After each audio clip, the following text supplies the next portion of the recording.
Hey guys, so imagine this Christmas Day, 1847. Upstairs, the wealthy families feasting on roast goose and plum pudding. Downstairs, the servants are working 18-hour shifts, cleaning up their mess. But here's the thing nobody talks about. The next day, Boxing Day, wasn't actually a gift for these servants. It was something much darker, something that reinforced exactly where they belonged in society and what was in those mysterious boxes. You're not going to believe this. All right, time to settle in. Get comfortable under those covers. Tonight we're diving into a Victorian Christmas story that'll probably change how you think about Boxing Day forever. If you're new here, consider subscribing for more bedtime history. And hey, drop a comment. Where are you listening from right now? What time is it there? I always wonder if you're in Tokyo at sunrise or London at midnight. Makes this feel more connected, you know? Chapter 1, Unwrapping the Origins. December 25th, 1847. A grand house in Manchester. Snow outside the tall windows. Inside, the Worthington family's Christmas feast is winding down. Crystal glasses catch candlelight. The dining room smells like cinnamon and brandy. Upstairs, children play with new wooden toys. But down in the kitchen, that's where our real story starts. Because while the family celebrated, 12 servants worked through Christmas Day, every single hour. No breaks, no celebration, just work. Sarah, the housemaid, has been scrubbing dishes since dawn. Her hands are raw from the lye soap. The cook, Mrs. Henderson, hasn't sat down once. She's been roasting, baking, preparing course after course. The footmen carried tray after tray upstairs, heavy silver platters, crystal decanters. Their feet ache, their backs scream, and through it all, the sound of laughter drifting down from the dining room above. A different world, literally 10 feet away, but might as well be another planet. Here's what you need to understand about Victorian England.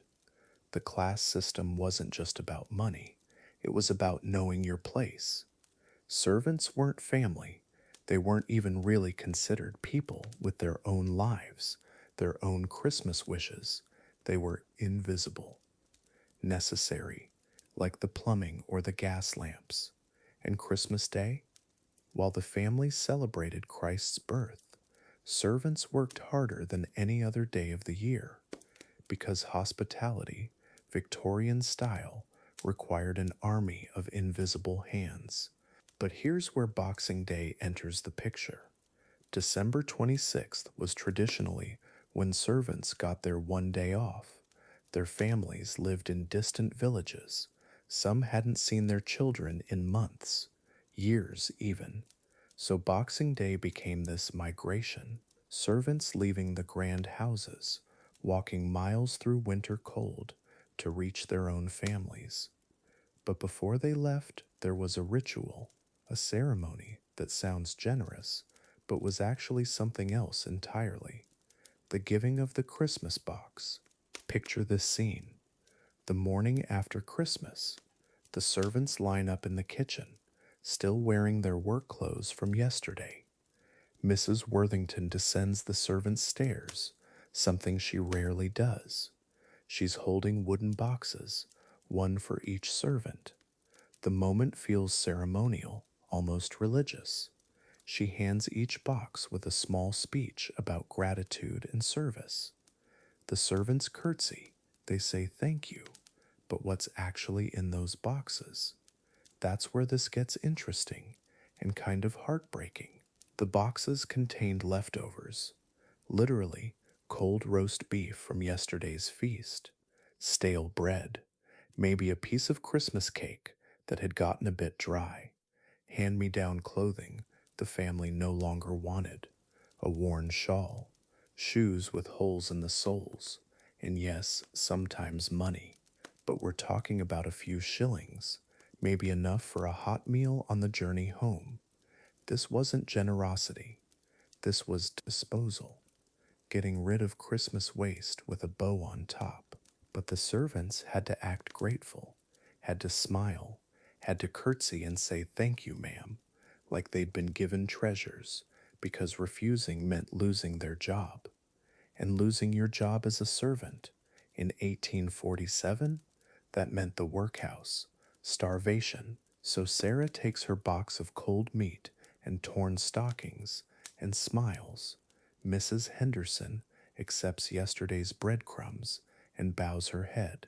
The whole system running on this performance of gratitude, this theater of class. Think about the psychology here for a second. The family gets to feel generous without actually giving anything valuable. They're clearing out leftovers and old clothes anyway. But by calling it a Christmas box, by making it ceremonial, they transform garbage into charity. The servants get to feel, well, nothing. They get to feel nothing. Because showing your real feelings about cold scraps and worn out shoes, that's grounds for dismissal. So everyone pretends, everyone performs their role in this elaborate social dance. The irony cuts deep. Christmas, supposedly about generosity and love, becomes a day when class differences are most visible. Upstairs, warmth, abundance, family gathered around the piano singing carols. Downstairs, exhausted servants cleaning up the evidence of joy they weren't allowed to share. And Boxing Day, the one day they're free to see their own families, they have to carry boxes of literal leftovers as payment for their year of service. Charity is insult, kindness as cruelty. But here's what the upstairs family never considered. Those servants had their own Christmas traditions, their own families, children waiting in cold cottages for mama or papa to come home. Some servants sent money to parents, others had siblings in workhouses. The housemaid Sarah, she had a daughter she'd only seen twice in 3 years, because live-in service meant leaving your real life behind. Boxing Day was their Christmas, their one chance at family, and it started with begging for scraps. The walk home on Boxing Day morning. Picture it, Sarah with her wooden box, walking along frozen roads. Other servants from other houses, all carrying similar boxes, like a procession of the grateful poor. Some walk 10 miles, 15, through snow and mud, carrying leftovers and cast-offs to families who haven't seen them in months. And when they arrive, their own children, their own parents have to pretend these scraps are wonderful gifts. The performance of gratitude extending even to their real families. What's fascinating is how the upper class wrote about Boxing Day. In their diaries, their letters, it's always about their generosity, how good it felt to provide for their faithful servants, how the servants smiled and seemed so happy. They genuinely believed they were being kind, because they never considered that the smiles were survival, that gratitude was a job requirement, that their Christmas boxes were actually symbols of everything wrong with the system they'd built. Kindness as power, charity as control. The scents tell the story too.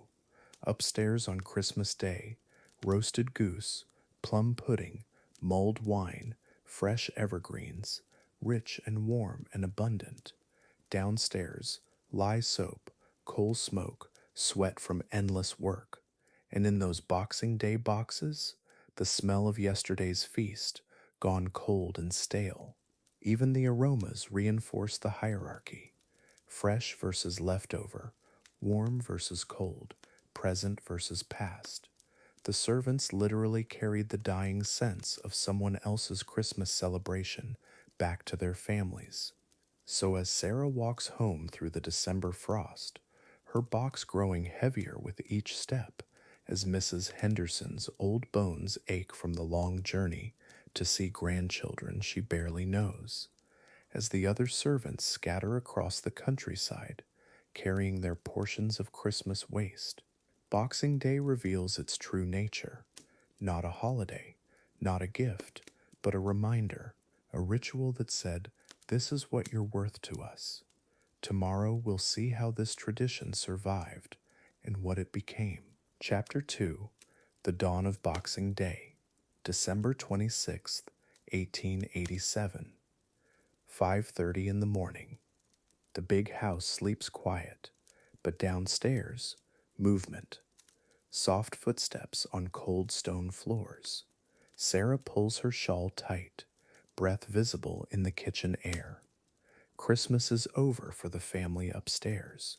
For her, the work's just beginning. Today's supposed to be different. Boxing Day, their day. But someone still needs to light the fires. Someone still needs breakfast ready by 8. The servants' quarters are freezing. Always are this time of year. Mary's already up, fumbling with her uniform in the dark. No gas lamps down here, just candles. Thomas checks the coal bins, nearly empty, but they'll make it work. They always do. Outside, frost covers everything. Inside, their breath forms little clouds as they move through the hallways. Christmas morning, the family slept late. Today, everyone's up before dawn. Tradition. First task: fires. Every room upstairs needs warmth before the family wakes. Sarah carries coal up the servants' stairs, careful not to make noise. The drawing room fireplace is cold, ashes from yesterday's Christmas celebration still there. She kneels on the hearth, arranges kindling. Her hands are already black with coal dust.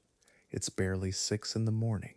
The house feels enormous when it's this quiet. Every footstep echoes. Kitchen fires next. The big cast iron stove takes forever to heat properly. Mary works with newspaper and coal, coaxing flames to life. The kettle goes on first, tea for the family, coffee if they want it. Then breakfast preparations. Yesterday's Christmas feast left plenty of leftovers, but those are for the servants' boxes later.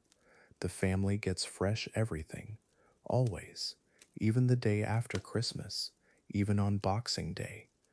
Thomas polishes silver in the pantry. Christmas dinner used all the good pieces: platters, candlesticks, serving spoons.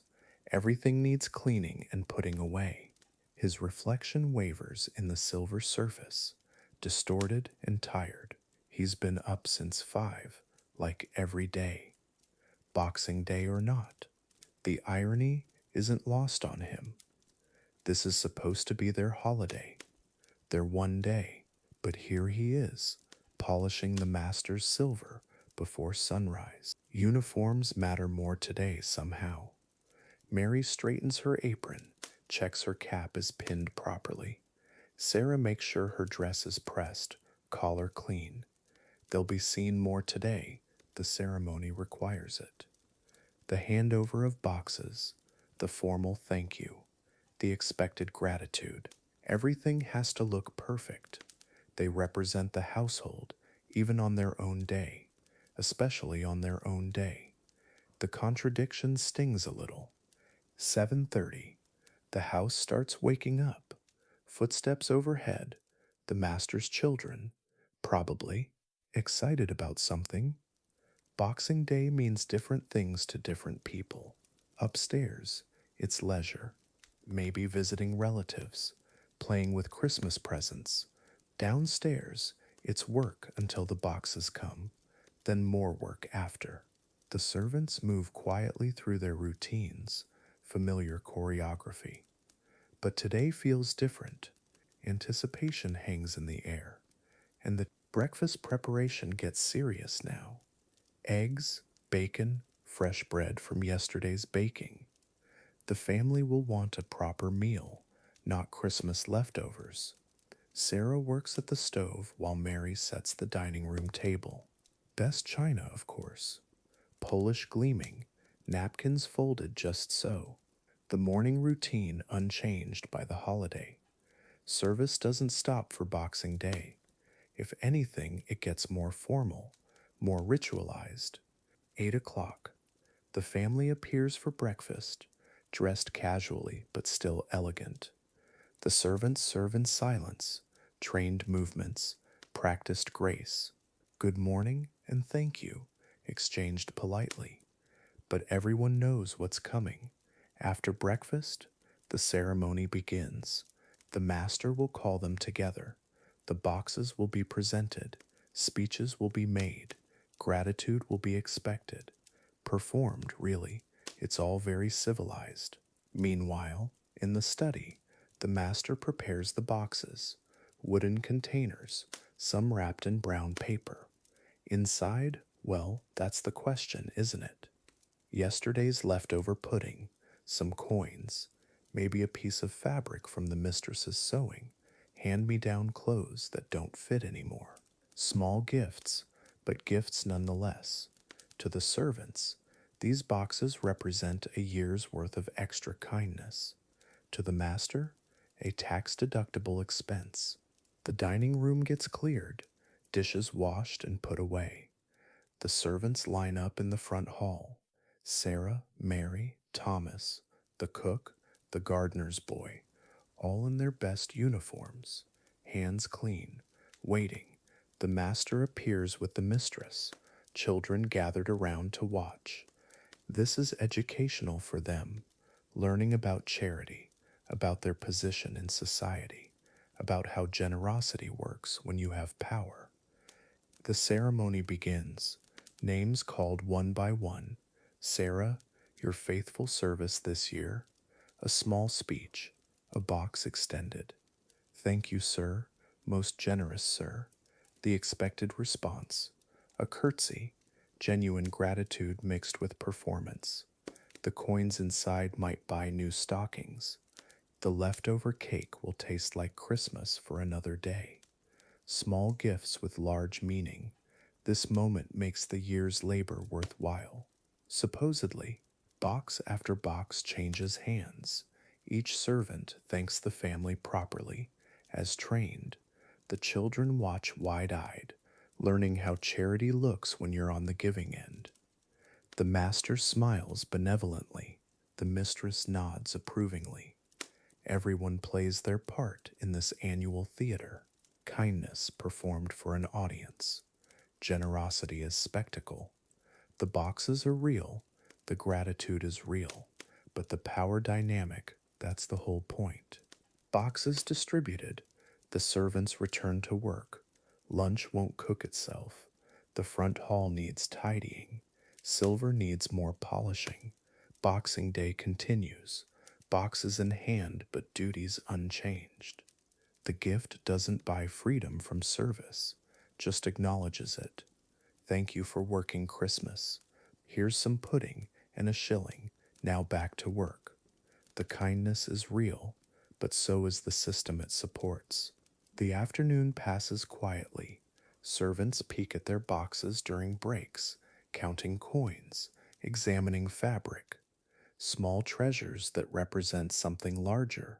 Recognition, maybe, or just tradition.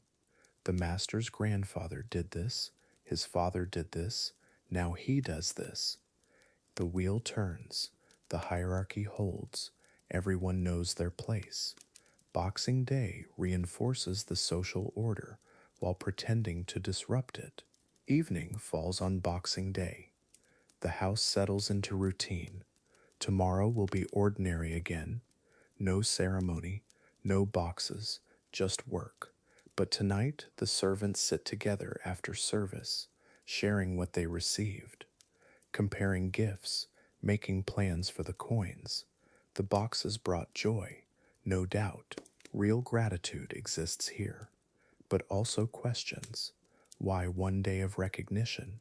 Why such small gifts for such large devotion? Boxing Day's strange dance ends until next year. Chapter 3. Hand-me-down hierarchies.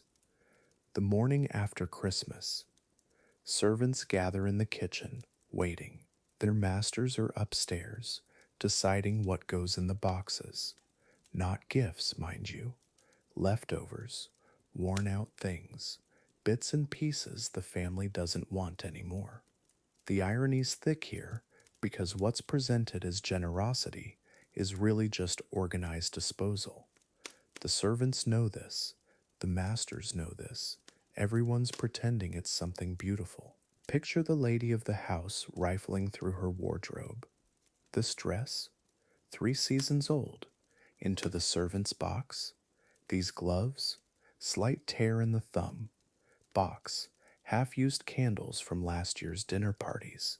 Box, she's not being cruel exactly, just practical. In her mind, she's being generous, giving away things that still have use. The fact that they're her cast offs, well, that's just how the world works. The kitchen fills with tension as footsteps approach. Mrs. Hartwell, the housekeeper, straightens her apron. The younger maids fidget with their hands. They want to seem grateful, but not too eager. Grateful shows proper respect. Too eager looks greedy. It's a delicate balance. One wrong expression, and next Boxing Day might bring even less, or worse, nothing at all.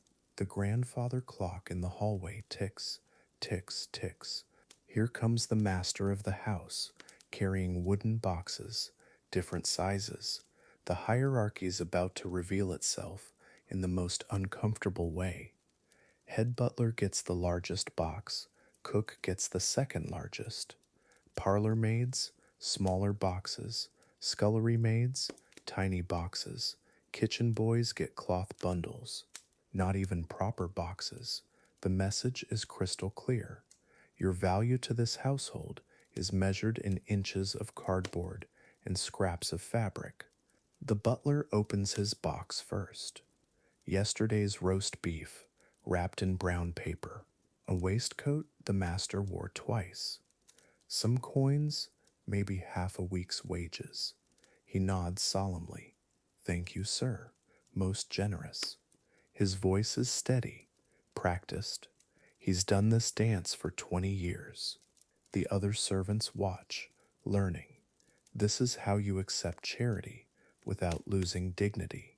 This is how you survive in a world that gives with one hand and takes with the other. Cook's box holds leftover Christmas pudding, a worn shawl, and 3 shillings. She curtsies, mumbles her thanks, but watch her eyes. There's calculation there. The pudding will feed her children for 2 days. The shawl can be mended. The coins? Rent money. She's not thinking about generosity. She's thinking about survival. The aristocrats see grateful servants. The servants see another month of making do with whatever falls from the table above. The parlor maids step forward. Their boxes contain interesting choices: a silk scarf with wine stains, perfume bottles, nearly empty, a hand mirror with a crack down the middle. The message isn't subtle. Here are the beautiful things you can never truly have. Use them, but remember, they're broken, they're stained, they're not meant for people like you. The maids smile and curtsy anyway. What choice do they have? Listen to the sounds filling the room: rustle of tissue paper, scraping of chairs as servants stand and bow, whispered thank yous, the tick-tock of that grandfather clock, keeping time like a metronome of social order. Someone coughs, someone's stomach growls. These are working people, tired from serving Christmas dinner to others while barely eating themselves. Now they're expected to be grateful for leftovers. The sounds tell the real story. The scullery maid, maybe 16 years old, opens her tiny box. Soap ends, candle stubs, a few pennies. Her face lights up anyway. Not because she's thrilled, but because she knows she's being watched. Every expression matters. Show too little gratitude, and you're ungrateful. Show too much, and you're presumptuous. She's learned to perform just the right amount of humble appreciation. It's exhausting, this constant performance of thankfulness for scraps. The master's wife watches from the doorway, arms crossed. She's studying faces, measuring gratitude. Is Mary thankful enough for the torn stockings? Does Thomas appreciate the moldy cheese she graciously included? This isn't about giving, it's about control, about reminding everyone where they stand. The servants know this. They perform their roles perfectly. Heads bowed, voices soft, eyes down. The social machinery grinds on, oiled by forced smiles. Here's what really gets me about this whole thing: the boxes aren't random. Someone spent time deciding what goes to whom. The uppity maid who spoke out of turn last month, she gets the most worn out dress. The cook who burned the roast in September, smaller coins this year. It's a subtle punishment system disguised as holiday tradition. Every item carries a message about behavior, loyalty, and knowing your place. The kitchen boy unwraps his cloth bundle. Bread crusts, apple cores, literally the scraps from yesterday's feast. He's maybe 12 years old, working 14-hour days for pennies, and he's supposed to be grateful for garbage. He nods anyway, says his thank yous, because this garbage might be the difference between eating and not eating. The absurdity is breathtaking, but so is the desperation that makes it work. Watch the sideways glances between the masters, little smirks, raised eyebrows. They're enjoying this. There's something intoxicating about having people grovel for your discards, about watching grown adults perform gratitude for things you were going to throw away anyway. It's power in its most naked form, dressed up as charity, but really just power. The servants feel those glances like physical weight on their shoulders. The ceremony winds down, but the real performance is just beginning. Now comes the crucial part. The servants must carry their boxes away with dignity. No rushing, no grabbing, slow, measured steps, heads still bowed. Because this moment, this transition from receiving to leaving, this is where gratitude gets tested. One eager step, one relieved sigh, and the whole careful performance crumbles. The dance continues even as the music fades. Back in their quarters, the real conversations begin. Hushed voices comparing contents, who got what it means. The head butler got extra coins. Is he leaving? The new maid got decent fabric. Is she being groomed for promotion? Every item becomes a tea leaf to read their futures. Because in a world where your survival depends on scraps, you learn to analyze every scrap for hidden meaning. The peculiarity of it all settles in as the grandfather clock chimes midnight. Another Boxing Day complete. Another year of turning disposal into charity, hierarchy into tradition, survival into gratitude. The servants will use what they can, discard what they can't, and remember this moment next December. When the boxes come out again, they'll perform the same dance. Because sometimes performing gratitude for scraps is the only way to guarantee you'll get scraps again. Chapter 4: Invisible Chains. The boxes have been opened, the coins counted, the leftover plum pudding wrapped in brown paper. But now comes the harder part. What happens next? Because receiving that box wasn't just about getting a gift, it was about owing something back. And that something, it was harder to measure than coins or cloth. It was gratitude, expected, demanded, and it would follow these servants for months to come. Picture this. It's December 27th, the morning after Boxing Day. Sarah's back in the kitchen before dawn, same as always. But something's different now. When she passes the master in the hallway, she curtsies deeper, holds it longer, her thank you from yesterday still echoing between them. Because that box, those few shillings and day-old bread, they've changed the rules, made her debt visible.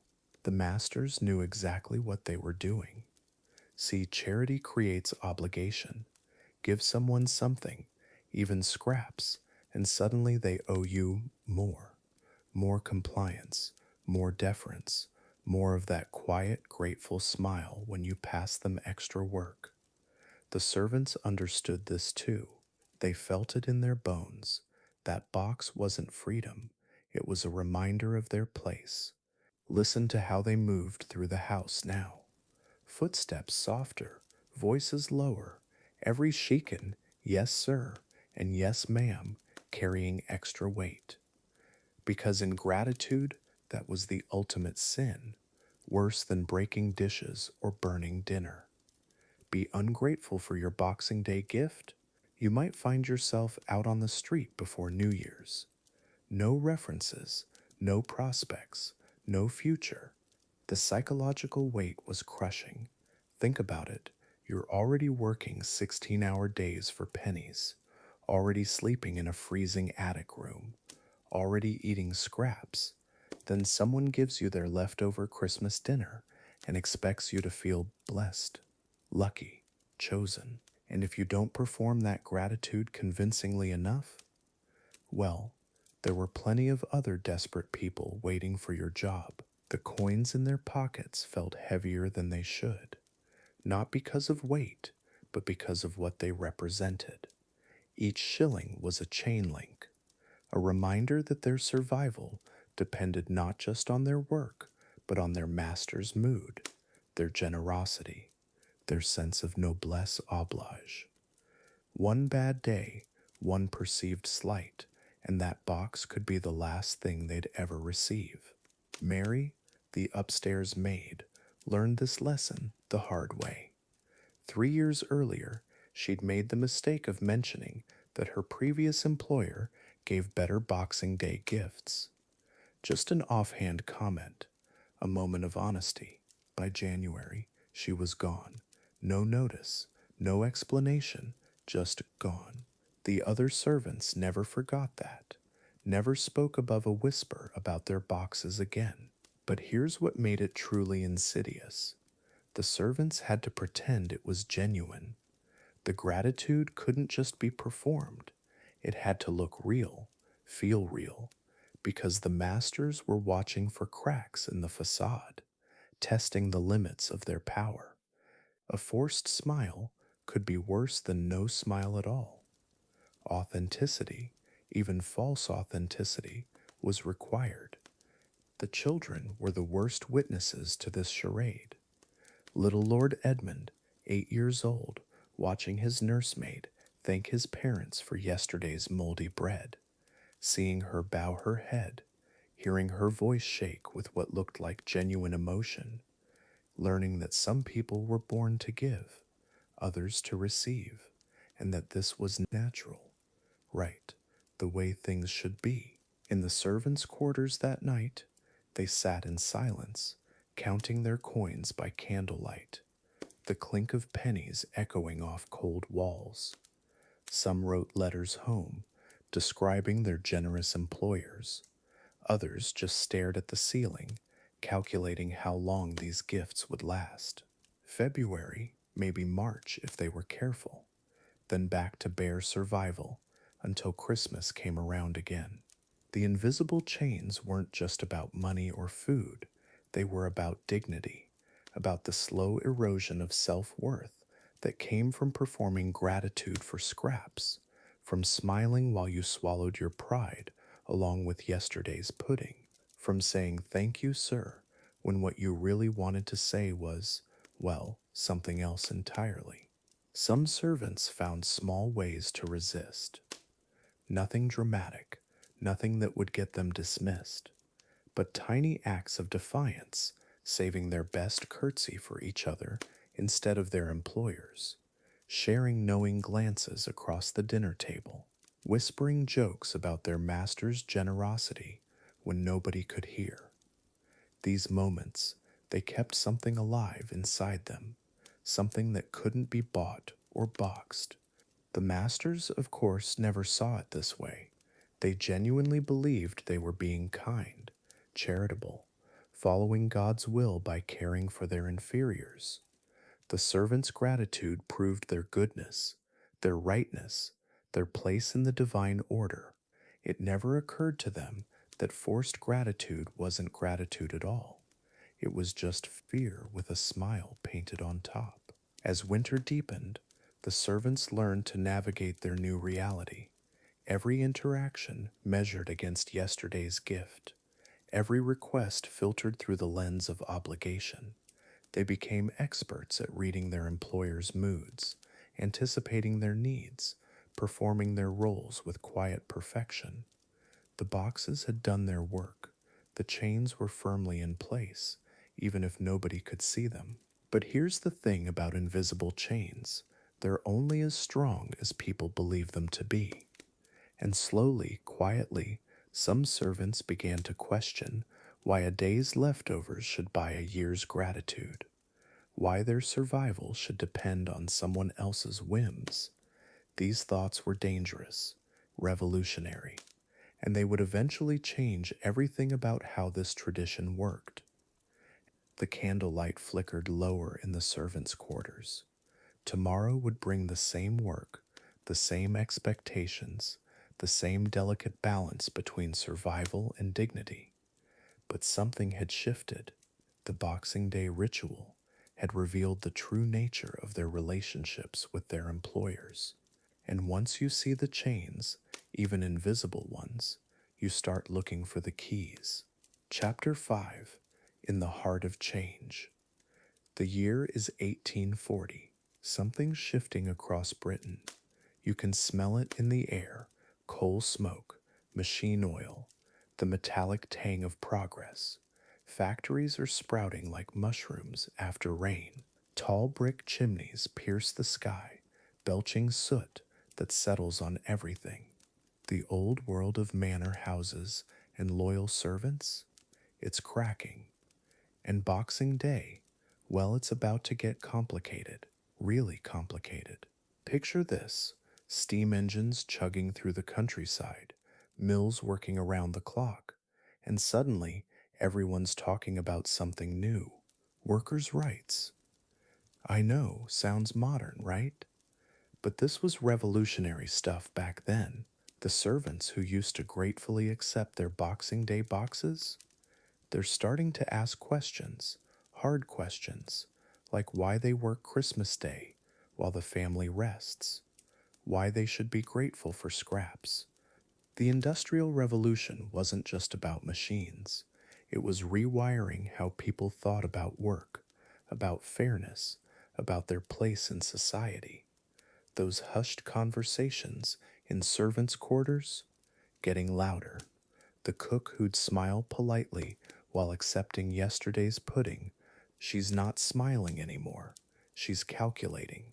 15 years of service, Christmas mornings spent in the kitchen, Boxing Day boxes filled with things the family didn't want. The math wasn't adding up. Here's what nobody talks about: the guilt was eating at some employers too. Lady Margaret, third floor of a Yorkshire estate, lying awake Boxing Day night, thinking about her maid Mary. 12 years of faithful service, and what did Mary get? A box of worn gloves and leftover turkey. Meanwhile, Lady Margaret's jewelry box held enough diamonds to buy Mary a cottage. The whole system felt wrong, even to those at the top. The servant halls were buzzing with new ideas: unionization, collective bargaining, words that would have gotten you dismissed just years earlier. Now, they were survival tactics. Thomas, the head footman, gathered the others after Boxing Day 1842. "What if," he whispered, "we asked for wages instead of boxes?" Radical thinking, dangerous thinking, the kind that changes everything. And it was spreading through every great house in England like wildfire. The factories changed the game entirely. Suddenly, domestic service wasn't the only option. Mill work paid actual money, regular wages, no bowing, no scraping, no pretending gratitude for scraps. Sarah, who'd spent 5 Christmases polishing silver while the family celebrated, walked out February 1843, took a job at the textile mill, same hours, better pay, and Christmas Day off. The servant shortage began. Boxing Day tradition under serious threat. The newspapers caught on. The London Times, December 1844, an editorial questioning whether Boxing Day gifts were generosity or guilt money. The Manchester Guardian went further, called it patronizing charity masquerading as kindness. Ouch, these weren't radical pamphlets. This was mainstream press. The comfortable fiction that Boxing Day was about gratitude crumbling. Public opinion was shifting. The servant class had found their voice, and people were listening. The conversations were getting intense, kitchen debates that lasted past midnight. Emma, the parlor maid, making her case to anyone who'd listen. They give us their leftover Christmas pudding and expect tears of joy, but they wouldn't eat our leftover anything. The logic was undeniable. The power dynamic suddenly visible, that warm, fuzzy Boxing Day feeling the upper classes cherished, based on inequality so obvious a child could see it. Labor organizers started paying attention. George Howell, future founder of the Trade Union Congress, visited great houses in 1845, not as a guest, as a strategist, teaching servants about collective action, about dignity, about fair wages for honest work. Boxing Day became a rallying point. If they respected our labor, he'd say, they'd pay us properly year round, not toss us charity boxes once annually. The message resonated. Change was coming. Some employers tried to adapt. The Earl of Devonshire, December 1846, did something unprecedented. Instead of boxes filled with cast-offs, he gave each servant an envelope, real money, a week's wages as a Christmas bonus. Word spread through the servant network faster than gossip. Other households took notice. The forward-thinking ones, anyway. The stubborn ones? They were about to learn some hard lessons about supply and demand. The irony's perfect, really. All those years, the wealthy thought Boxing Day proved their generosity, their caring nature, their connection to loyal servants who were practically family. But industrialization held up a mirror, showed what it really was, a system designed to keep people grateful for less than they deserved. The servants saw it. The public saw it. History was about to move forward, with or without the old traditions. By 1850, everything was different. The great houses were hemorrhaging staff. Mills, factories, shops, they all paid wages. Regular wages. No bowing required. No gratitude performances. No pretending worn-out clothes were generous gifts. The servant shortage got so bad that Parliament started discussing worker protections. Boxing Day gifts weren't kindness anymore. They were desperate attempts to keep people from leaving for better opportunities elsewhere. The reform movement found its voice. Charles Dickens, writing about social justice. Elizabeth Gaskell, documenting worker conditions. Even Queen Victoria started questioning the old ways. The idea that servants should work Christmas Day, then be grateful for leftover turkey, it was becoming embarrassing, backward, unchristian even. The moral arguments were piling up. Boxing Day tradition needed to evolve or die.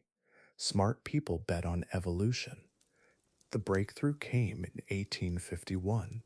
The Bank Holidays Act was still decades away, but the conversation had started. What if Boxing Day became a real holiday, not just for the wealthy, for everyone? Servants, factory workers, shop clerks, everyone. The radical idea that working people deserve time off, deserved to celebrate with their own families. The old Boxing Day was dying. Something better was being born. Picture London, December 26th, 1855. Dawn breaking over a city in transition. Factories silent for the holiday. Shops closed.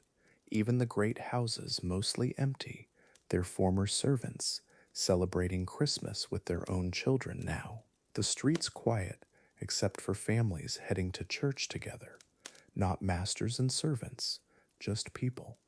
The Boxing Day boxes? Mostly forgotten. The holiday was becoming something new, something better, something fair. The morning light spills across those sleepy streets like hope made visible. This is the dawn of recognition. The moment society admitted that working people weren't grateful recipients of charity. They were human beings who deserved dignity, fair wages, and time with their families. Boxing Day would survive, but transformed. No more boxes of scraps, no more performances of gratitude, just a holiday for everyone. Change had come at last. Chapter 6, The Box Revealed. Picture this, December 26th, 1880. Kitchen maids lined up in the servants' hall, each one holding a wooden box. Plain wood, nothing fancy. But here's what gets me. These weren't gifts. Not really. They were calculations, social math, each box carefully measured against your rank, your usefulness, your place in the hierarchy. The cook gets one thing, the scullery maid gets another, everything deliberate. So, what was actually inside these things?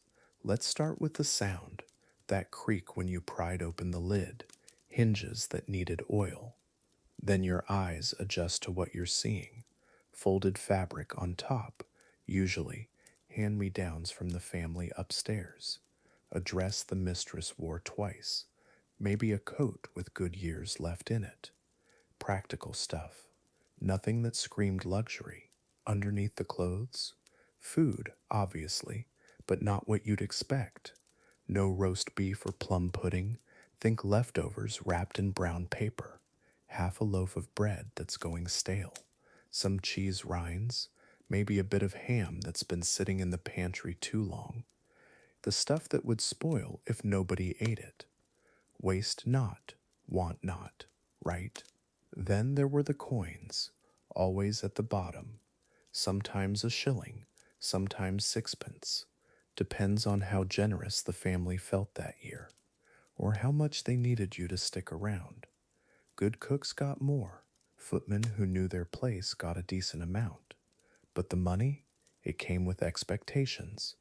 Gratitude, loyalty, a reminder of who held the purse strings. Here's what's wild about the whole thing.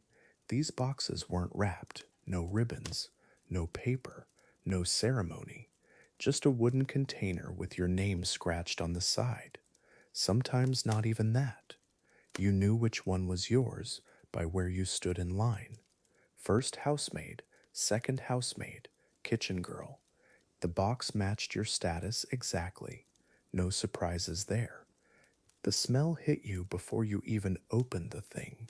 That musty odor of clothes that had been stored in cedar chests, mixed with the scent of whatever food was inside.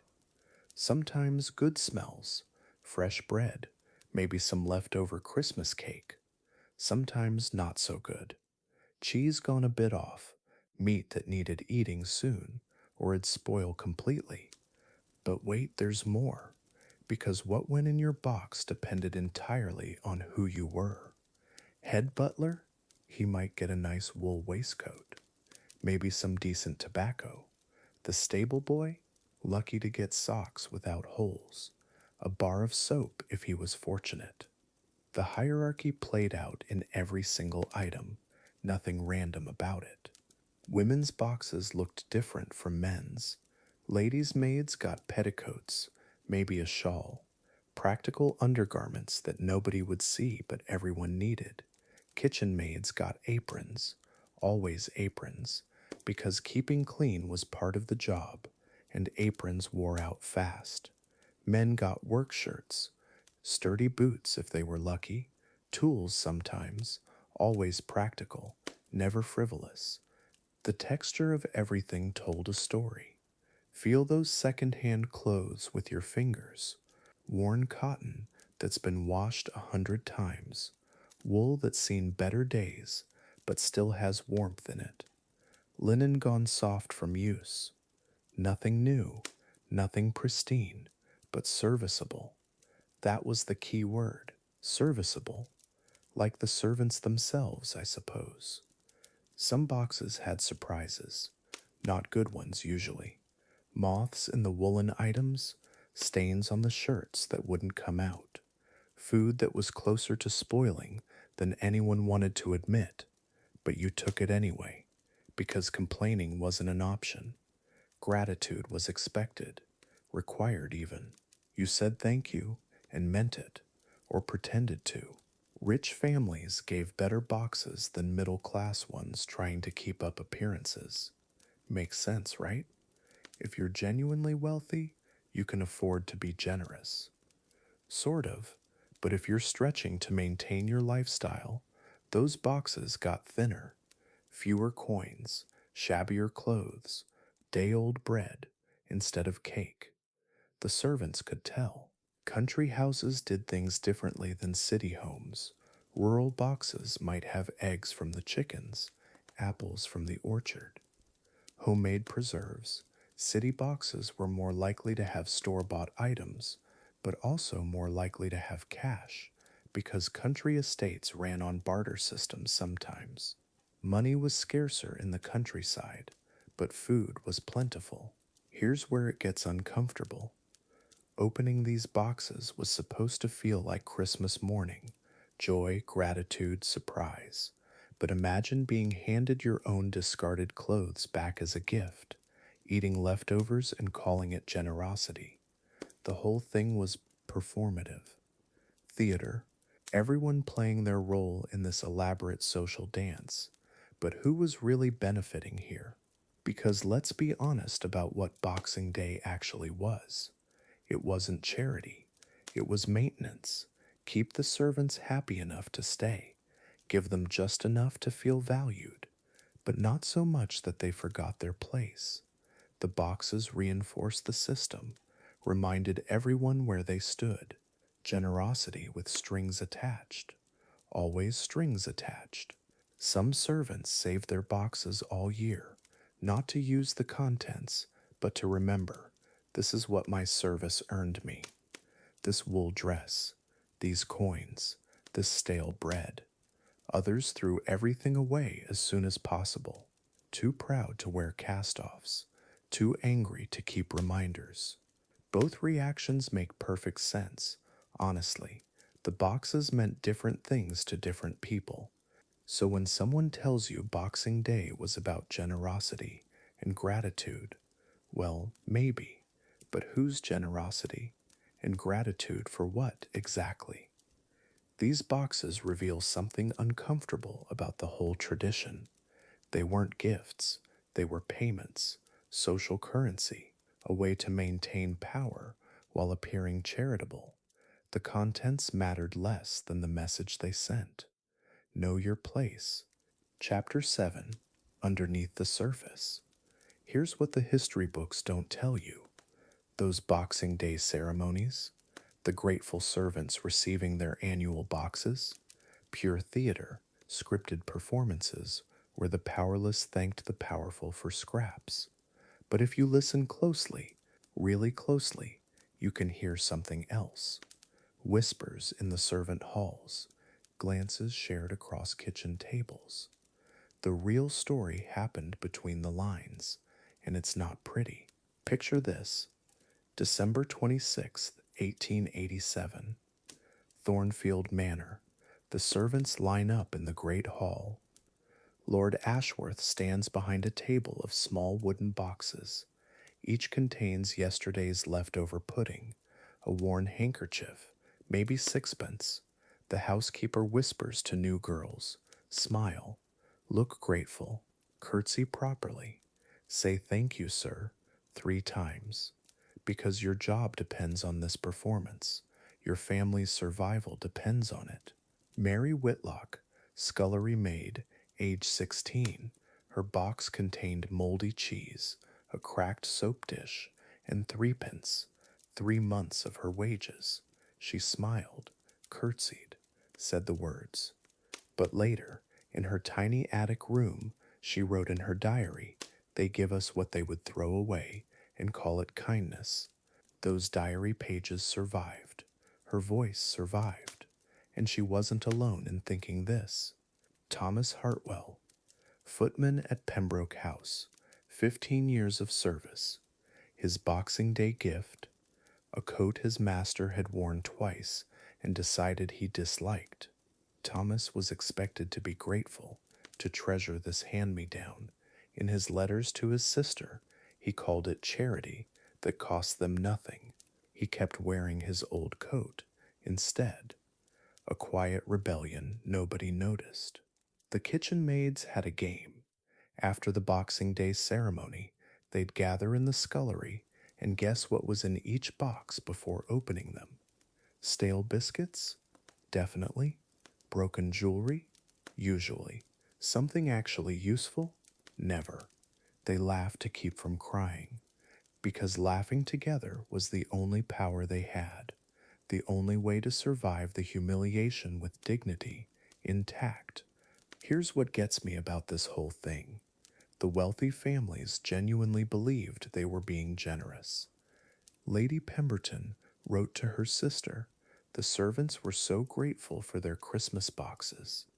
I do believe we've made their year."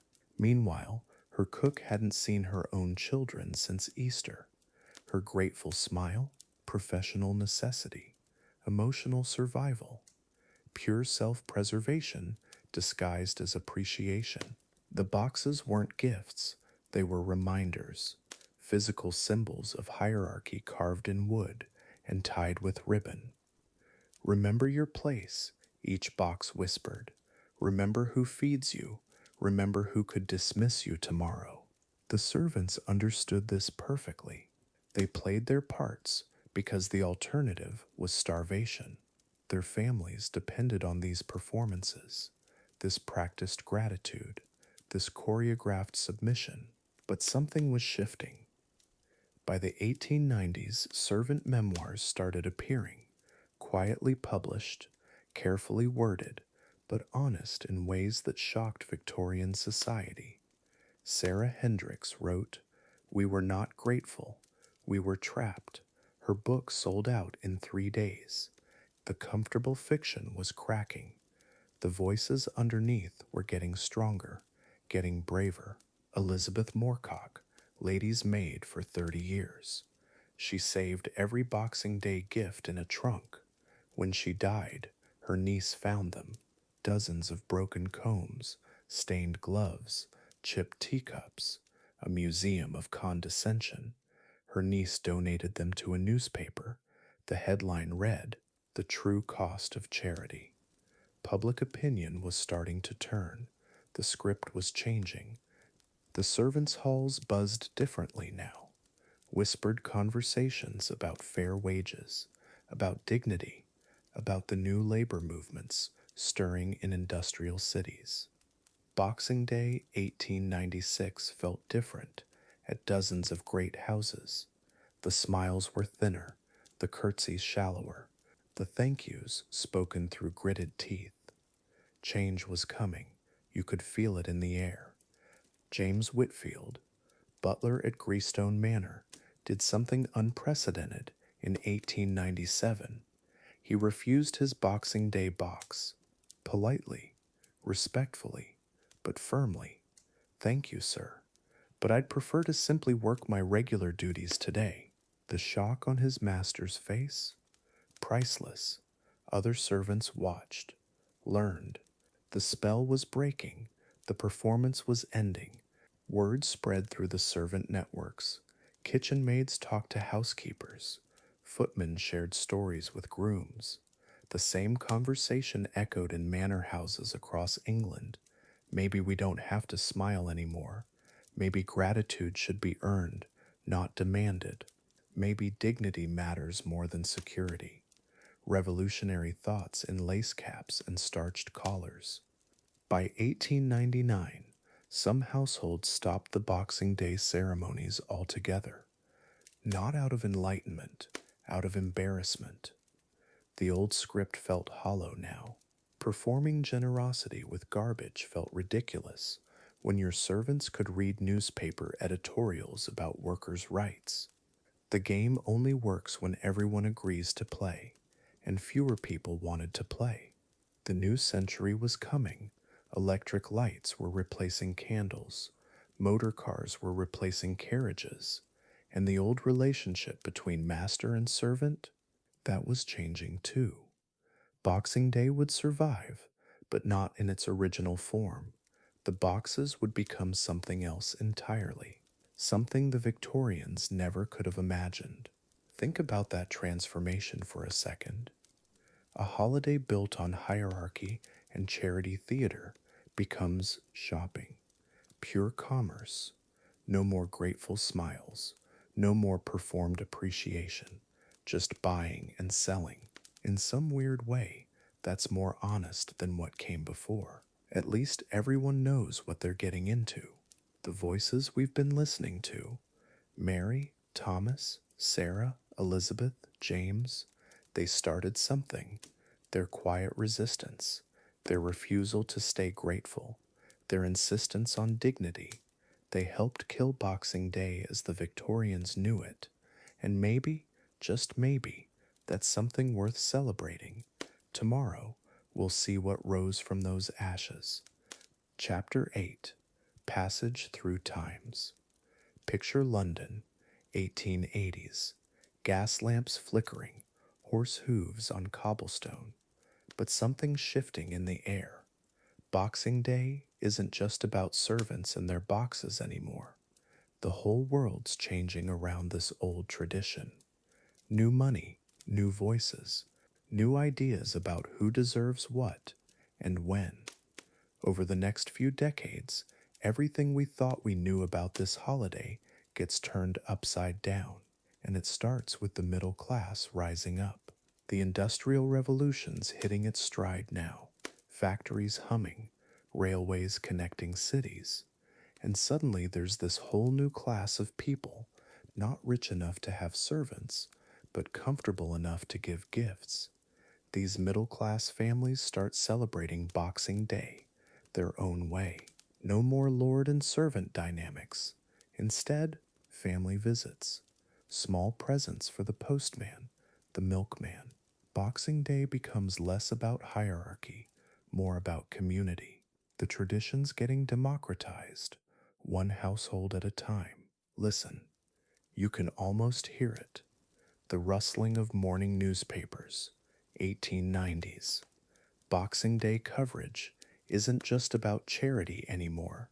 It's about sales, store advertisements, special Boxing Day prices. Retailers figured out people have money to spend after Christmas, and those newspapers, they're spreading ideas faster than ever before. What happens in London reaches Manchester by evening. Boxing Day traditions start standardizing across the country. Mass media's creating a shared national experience. The sounds are changing too. Turn of the century now. You hear women's voices getting louder, suffragettes gathering in drawing rooms, discussing politics over Boxing Day tea. They're questioning everything. Why should servants be grateful for scraps? Why should women stay quiet about unfair wages? Boxing Day becomes a backdrop for bigger conversations about equality. These ladies aren't just accepting tradition anymore, they're reimagining it, demanding better for everyone, not just the wealthy. Servant halls are buzzing with new energy. Word's getting around, there are other jobs now. Factory work, shop clerk positions. Domestic service isn't the only option anymore. Some servants start demanding better Boxing Day boxes. Others just leave. Just find work where they don't have to bow and scrape for leftover pudding. The power balance is shifting. Wealthy families realize they need to treat help better if they want to keep them. Boxing Day boxes start getting more generous out of necessity. Fashion's telling its own story here. Early 1900s. Look at the Boxing Day photographs. Servants aren't wearing hand me downs anymore. They're buying their own clothes, ready made dresses from department stores, sharp collars, modern cuts, the visual hierarchy that Boxing Day used to reinforce. It's blurring. When the maid's wearing a nicer hat than her mistress, well, that says something about how the world's changing. Class distinctions aren't as obvious when everyone shops at the same stores. Picture this: Boxing Day morning, 1908. Families gathered around wireless radios. Not just the rich anymore, middle class homes have them too. They're hearing the same news, the same music. Boxing Day is becoming less about local traditions and more about national identity. Everyone's experiencing the holiday similarly now. The isolation that made each household's Boxing Day unique, it's disappearing. Mass communication is creating mass culture, and Boxing Day is part of that. Jazz is drifting through the air now, faint but unmistakable. 1910, 1911, American influences creeping into British culture. Boxing Day parties aren't just about formal tea anymore. Younger people want dancing, modern music. The stiff Victorian traditions feel old fashioned suddenly. This new generation, they want their holidays to feel alive, energetic. Boxing Day starts adapting to keep up.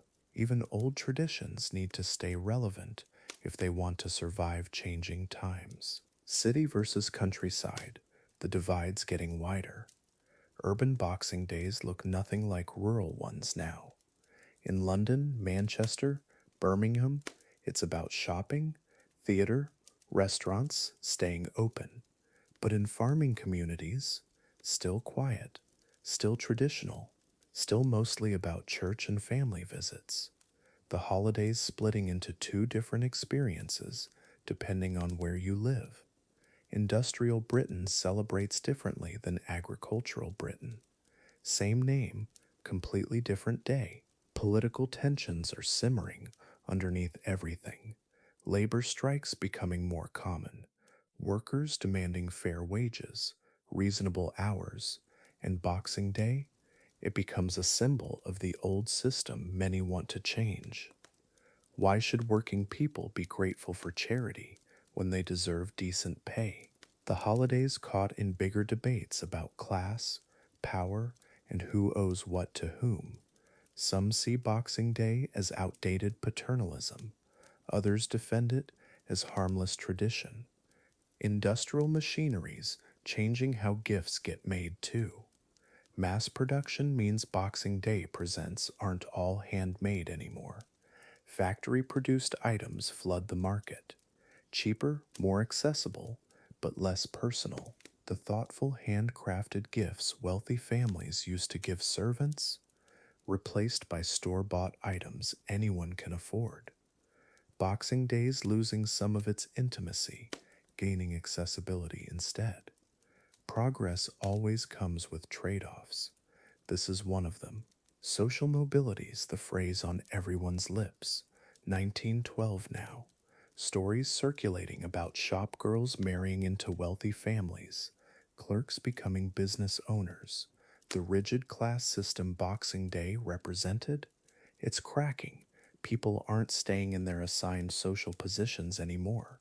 When the postman's son becomes a doctor, when the maid opens her own boarding house, the whole premise of Boxing Day charity gets complicated. Who's helping whom now? Gift giving patterns are evolving rapidly. Boxing Day boxes aren't just flowing downward anymore, from rich to poor. Middle class families exchange presents with neighbors, coworker, friends. Horizontal gift giving instead of vertical charity. It's becoming more about community connection than social hierarchy. The boxes themselves are changing too. Store wrapped packages instead of homemade bundles, professional presentation replacing personal touches. Commerce is creeping into every aspect of the tradition. Something's building in the air. 1913. Political tensions across Europe getting sharper. Labor unrest at home. Suffragette protests growing more intense. Boxing Day celebrations feel a bit strained now, like everyone's going through the motions while bigger storms gather overhead. The comfortable predictability of traditional Boxing Day seems fragile somehow. People are starting to sense that major changes are coming, though nobody knows exactly what. December 1913, the last peaceful Boxing Day for a while. Families gathered, gifts exchanged, traditions observed. But you can feel the tension. Conversations about politics, about war rumors, about young men talking too eagerly, about proving themselves in battle. The old world of clear social hierarchies and predictable holidays is about to get shattered. This Boxing Day feels like an ending, though most people celebrating don't realize it yet. August 1914, war declared. And just like that, everything changes. Young men march off to trenches, women take factory jobs, servants become munitions workers. The whole social order Boxing Day represented gets turned upside down in a matter of months. When the next Boxing Day comes, it won't look anything like the ones before. World War I is about to reshape not just Britain, but every tradition Britain held dear, including this one. Chapter 9, On the Brink of Change. August 1914. War sirens wailing across London. Everything's about to shift. The grand houses that had run like clockwork for centuries, the careful dance between upstairs and downstairs, all of it's about to get turned completely upside down. Because when young men march off to trenches in France, when women start filling jobs they'd never been allowed to touch, well, Boxing Day's never going to be the same again. Think about it. For generations, Boxing Day had depended on this rigid social order. Masters generous to grateful servants, everyone knowing their place. But war scrambles everything. The footmen who used to bow politely while accepting their Christmas boxes, they're carrying rifles in muddy trenches. The kitchen maids who curtsied for their yearly coins, they're building munitions in factories. Everything that made the old Boxing Day work, it's crumbling. Christmas 1914. Lady Pemberton stands in her morning room, staring at 3 resignation letters. Her butlers joined the army. 2 footmen enlisted yesterday. The stable boy lied about his age and signed up anyway. She's holding the Boxing Day gift boxes they'll never receive. Little leather pouches filled with coins, hand-me-down waistcoats, all dressed up with nowhere to go. The war's only been going 4 months. Already, everything feels different. By 1915, women are everywhere. They weren't supposed to be. Factory floors, office desks, driving trucks, making decent wages, real money, not just Christmas charity. Mary, who used to scrub floors for the Ashfords, now operates heavy machinery. When Boxing Day comes around, she looks at that little envelope of coins differently. 5 shillings? She makes that in a morning now. The power dynamic's shifting, slowly, but it's shifting. The advertisements in newspapers tell the whole story. Knight wanted experienced housemaids, excellent wages, cook required, liberal terms. By 1916, servants can pick and choose. They're not desperate anymore. Some of the grand houses are actually competing for staff. Boxing Day gifts start getting more generous, not out of kindness, out of necessity. You want to keep good help? You better make it worth their while. Radio broadcasts crackle through drawing rooms, propaganda posters on every street corner. Your country needs you. But there's another message floating around, quieter but just as powerful. In factories and munitions plants, women are talking about fair wages, about respect, about not going back to scrubbing someone else's floors when this war ends. The old world's breaking apart. And Boxing Day, it's breaking apart too. Christmas, 1917. Rationing's tight, sugar's scarce, meat's precious. The Boxing Day feast that used to overflow with leftovers? There aren't many leftovers anymore. Cooks measuring every ounce. The families eating simply. The servants' Christmas boxes look different too. Less food, more cash. Because money's what matters now. Money buys what you actually need, not what someone else thinks you should have. Letters from the front arrive daily, telegrams everyone dreads. The young footmen who used to polish silver, killed at Passchendaele. The gardener's son, missing in action. Death doesn't care about social class. Rich boys and poor boys die the same in Flanders mud. Back home, the old hierarchies start feeling smaller, less important. How do you hand someone a charity box when their son died next to yours? Underground, in London's tube stations during air raids, something remarkable happens. Lords and ladies huddle next to their former servants. Same fear, same bombs overhead. Lady Margaret finds herself sharing her thermos with Annie, who used to clean her bedroom. In the darkness, with death rattling overhead, Boxing Day's careful social distances don't make much sense. We're all just people, trying not to die.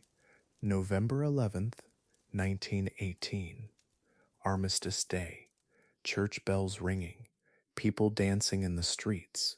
The war's over. But the world that went into this war? It's not coming back. 4 years of women working. 4 years of servants earning real wages. 4 years of everyone mixing together in factories, in hospitals, in bomb shelters. The rigid lines that made Boxing Day possible, they've blurred beyond recognition.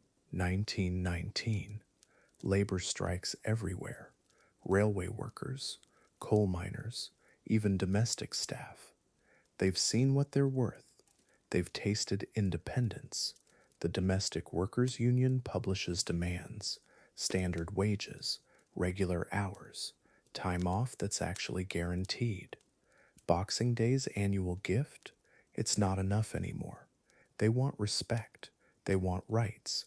They want to be treated like human beings, not grateful recipients of charity. Some of the old families try to go back, reinstating formal dinners, bringing back rigid service protocols. But their staff have changed. Agnes, the parlor maid, spent 3 years building aircraft engines. She's not curtsying as deeply. When Boxing Day comes around, she looks her employer in the eye when she takes her gift. Not defiantly, but not submissively either, like an equal accepting a bonus. The smart employers adapt. Boxing Day gifts become Christmas bonuses. Actual money, not hand-me-downs. Paid leave instead of leftover pudding. Some houses start giving gifts to married servants' children, too, recognizing they have families, lives, dignity beyond their uniforms. It's still paternalistic, still charity, but it's moving towards something that looks more like respect. Slowly, very slowly. By 1920, magazine articles are debating the servant problem. Not enough people want these jobs anymore. Those who do expect decent treatment. Boxing Day becomes a recruitment tool. Newspaper advertisements mention generous Christmas bonuses and liberal Boxing Day gifts. What used to be noblesse oblige becomes, well, it's still manipulation, but it's competition too. Supply and demand. changing everything. The irony is beautiful in a way. Boxing Day was always about maintaining social order, keeping servants grateful and in their place. But the war showed everyone that those places weren't natural law. They were just arrangements. And arrangements, they can be rearranged. The gift boxes still get handed out every December 26th, but the power behind them, that's shifting. As the 1920s dawn, Boxing Day stands at a crossroads, still recognizably itself, but changing. The careful choreography of gratitude and generosity is evolving into something messier, more honest, maybe. The servants who died in France never got to see where this was heading, but they helped make it possible. Their sacrifice cracked open a door that will never fully close. Chapter 10: Post War Reshaping. The guns fell silent in 1918. Europe lay in ruins. But something else died with that war: the old world order.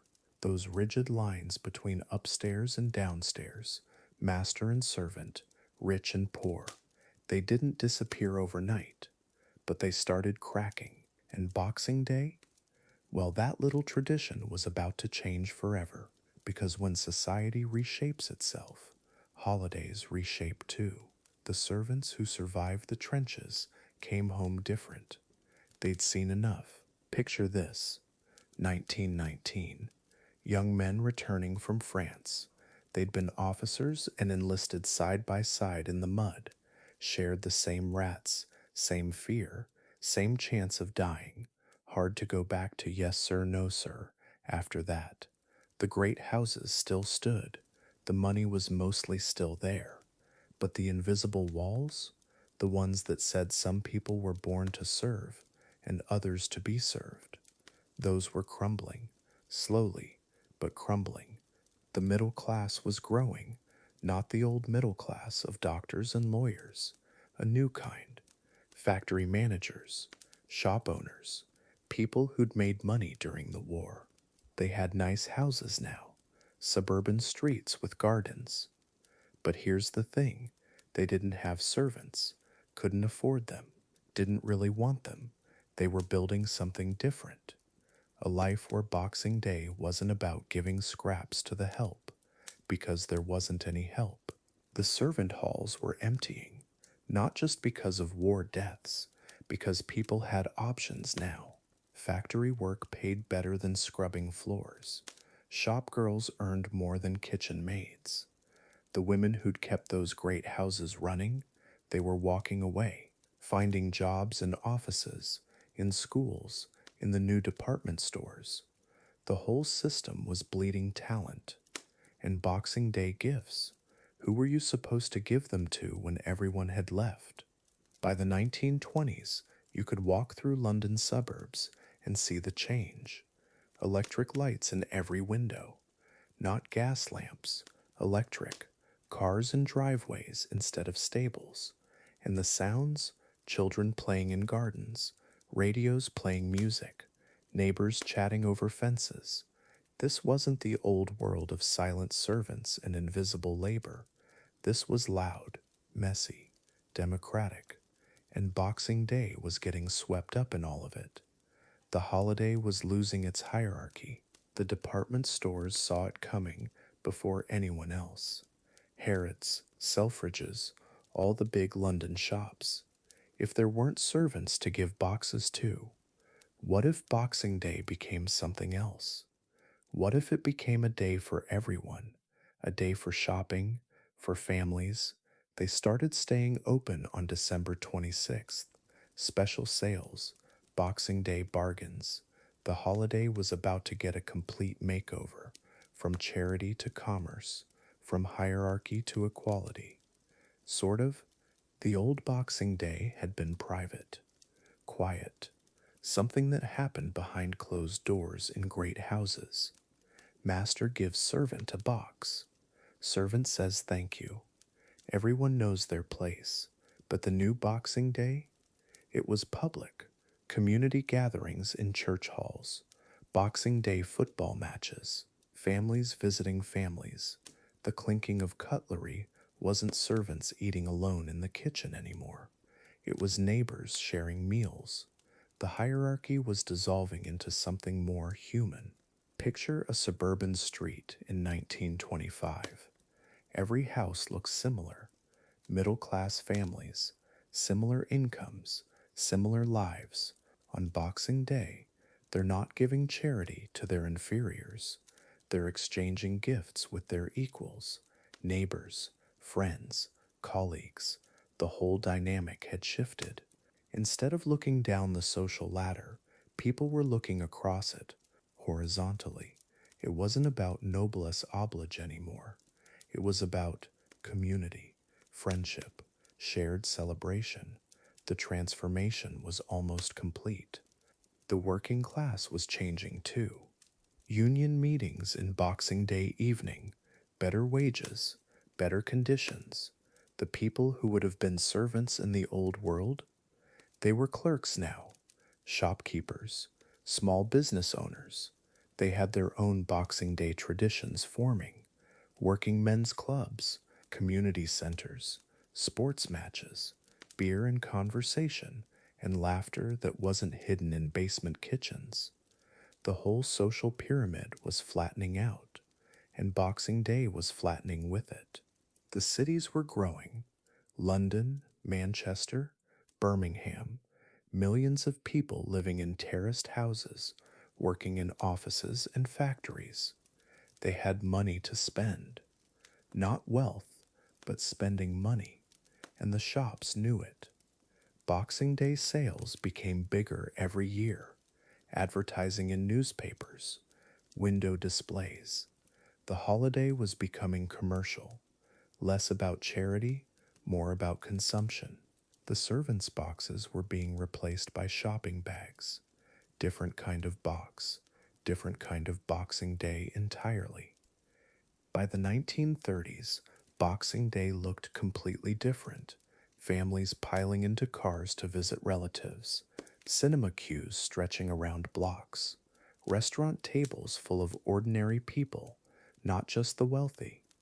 The servant problem? What servant problem? Most middle class families didn't have live in help anymore. They had washing machines and vacuum cleaners instead. Technology was replacing hierarchy, and Boxing Day was becoming what we recognize today: a public holiday, a family day, a shopping day. The department stores had won. Boxing Day was now their holiday as much as anyone's. Special sales that started at dawn, crowds of shoppers instead of queues of grateful servants. The boxes weren't full of leftover food and hand me down clothes anymore. They were shop boxes, gift boxes, purchase boxes. Same word, completely different meaning. The transformation was so complete that people were starting to forget what Boxing Day used to be about. The servant connection was disappearing from memory. Sports were taking over too. Boxing Day football matches became tradition. Cricket matches in Australia, hockey games in Canada. The holiday was spreading around the world, but not as a day of charity anymore, as a day of leisure, entertainment, family time. The post war world had created something new, a Boxing Day that belonged to everyone, not just the wealthy. The democratization was complete, almost. There were still some holdouts, some great houses still doing things the old way. But those holdouts were dinosaurs. The future belonged to suburban families opening presents around wireless radios, to shop workers getting a day off instead of working through Christmas, to children who would grow up thinking Boxing Day meant football and leftovers and visiting grandparents, not charity boxes and grateful servants. The social revolution was quiet but complete. Boxing Day had been liberated from its class bound origins. It was becoming normal, middle class, democratic. The government made it official in the 1870s. But it took until the 1920s for Boxing Day to feel truly public, truly for everyone. The war had accelerated everything, broken down the old barriers, created a more equal society. Not perfectly equal, but more equal, and Boxing Day reflected that. A holiday where ordinary people could participate fully, where the boxes contained things they'd chosen and bought, not scraps they'd been given. The transformation from feudal charity to modern consumerism was nearly complete. So here we are, the 1930s. Boxing Day has been completely reimagined. From a private ritual reinforcing social hierarchy to a public holiday celebrating family and community, the servants' boxes have become shopping bags. The grateful thanks have become consumer choice. The flickering city lights illuminate a new world where Boxing Day belongs to everyone. But this transformation, it's not finished yet. Because the next chapter in Boxing Day's story, that's where things get really interesting. Commercial, global, modern. Chapter 11, The Commercial Tinsel. The 1950s changed everything. Television flickered to life in living rooms across Britain, and with it came something Boxing Day had never seen before: advertising. Bright, colorful commercials promising post Christmas bargains. Department stores realized they had a gold mine sitting right there. December 26th, a day when everyone had money burning holes in their pockets from Christmas gifts, when everyone was already in a spending mood. The transformation was about to begin. Picture this: it's Boxing Day morning, 1962. Instead of servants receiving their annual boxes, families are piling into cars, heading to the newly built shopping centers, those massive, gleaming temples of commerce sprouting up in suburbs everywhere, fluorescent lights buzzing overhead, mannequins dressed in the latest fashions, and for the first time in history, Boxing Day sales. The tradition was morphing, quietly, almost without anyone noticing what was being lost in the process. The marketing machines kicked into high gear. Newspaper ads screaming about half price everything, radio jingles promising the deals of the century, television commercials showing happy families rushing to grab bargains. Boxing Day wasn't about charity anymore, wasn't about remembering the working class. It was about shopping, pure and simple. The retailers had figured out how to monetize tradition, how to turn a day of giving into a day of getting, and it worked brilliantly. By the 1970s, the shift was complete. Boxing Day morning meant one thing: queues outside department stores. Families who'd spent Christmas Day together now scattered to different shops. Mothers hunting for discounted linens, fathers eyeing marked down tools, children pleading for reduced price toys they hadn't gotten for Christmas. The boxes were gone, the servants were long forgotten. What remained was pure commerce, a feeding frenzy disguised as tradition, and somehow everyone seemed okay with that. The sensory experience changed completely. Instead of the quiet dignity of servants receiving their annual gifts, chaos, the ding of cash registers, the rustle of shopping bags, the squeaking of trolley wheels on polished floors, Muzak playing overhead, the artificial smell of department store perfume counters, everything designed to keep you shopping longer, to spend more. The atmosphere itself became a selling tool. Boxing Day had become theater, retail theater. Shopping malls transformed into wonderlands of consumption.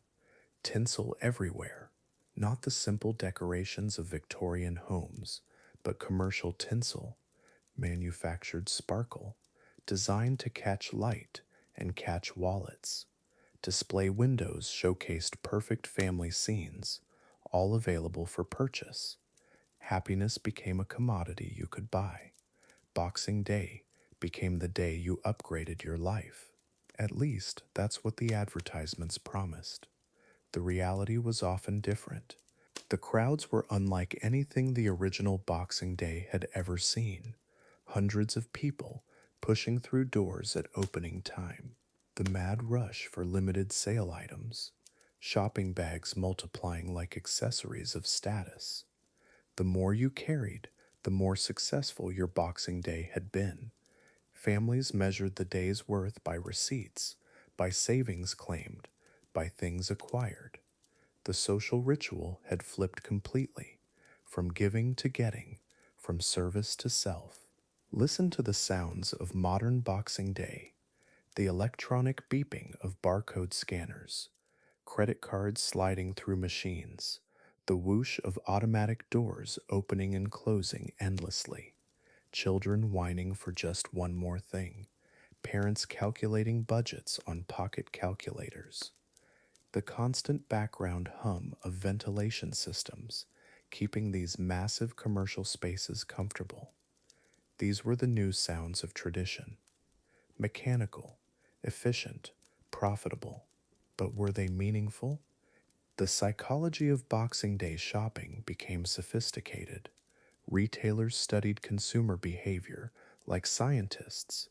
They learned that post Christmas guilt made people spend more on others, that leftover Christmas money felt free to spend, that the holiday high made people more impulsive. So they scheduled the biggest sales of the year, positioned Boxing Day as retail Christmas round two. The tradition became a trigger, a Pavlovian response to commercial conditioning. Compare this to what Boxing Day used to be: servants gathering in the kitchen to receive their boxes, simple brown paper packages tied with string, maybe some leftover Christmas cake, a few coins, a cast off piece of clothing, quiet gratitude, personal connection, human dignity in its smallest, most honest form. Now, fluorescent lit warehouses full of strangers grabbing mass produced items off shelves. The personal had become impersonal, the sacred had become saleable. What was lost in the translation? The acknowledgement of class, the recognition of service, the quiet dignity of both giving and receiving, the understanding that Boxing Day was about the relationship between people, not between people and products. It was about seeing the humanity in those who served you, about gratitude that went beyond transaction, about community that existed outside commerce. These concepts became obsolete, quaint, commercially irrelevant. But something was gained too: democracy of sorts. Anyone could participate now. You didn't need servants to have a Boxing Day experience. You didn't need to be wealthy to give boxes. Everyone could join the ritual of shopping. The tradition became accessible, universal, no longer limited by class or social position. Though critics wondered, was this progress, or was this just capitalism wearing tradition's clothes? The question lingered in the tinsel-filled air. Modern Boxing Day became a performance, families performing success through purchases, stores performing generosity through sales, everyone performing happiness through consumption. The original Box Day had been many things, but performance wasn't one of them. It had been genuine, awkward sometimes, uncomfortable often, but real. Now everything felt scripted, choreographed by marketing departments, designed for maximum emotional and financial impact. Authentic tradition had been replaced by authentic feeling commerce. The question started quietly, in newspaper editorials, in conversations between older generations who remembered different Boxing Days, in the exhausted faces of shoppers carrying more bags than they could handle. Was this what the tradition was supposed to become? Had the commercial transformation enhanced Boxing Day or consumed it? Was the tinsel adding sparkle to something meaningful, or was it just covering up what had been lost. The debate was beginning. Some defended the change. Commerce brought choice, freedom, efficiency, no more awkward class dynamics, no more obligation disguised as charity. Boxing Day sales were honest about what they were sales, clean transactions between willing participants. Others mourned what was missing, the personal connection, the acknowledgement of service, the quiet dignity of traditional giving.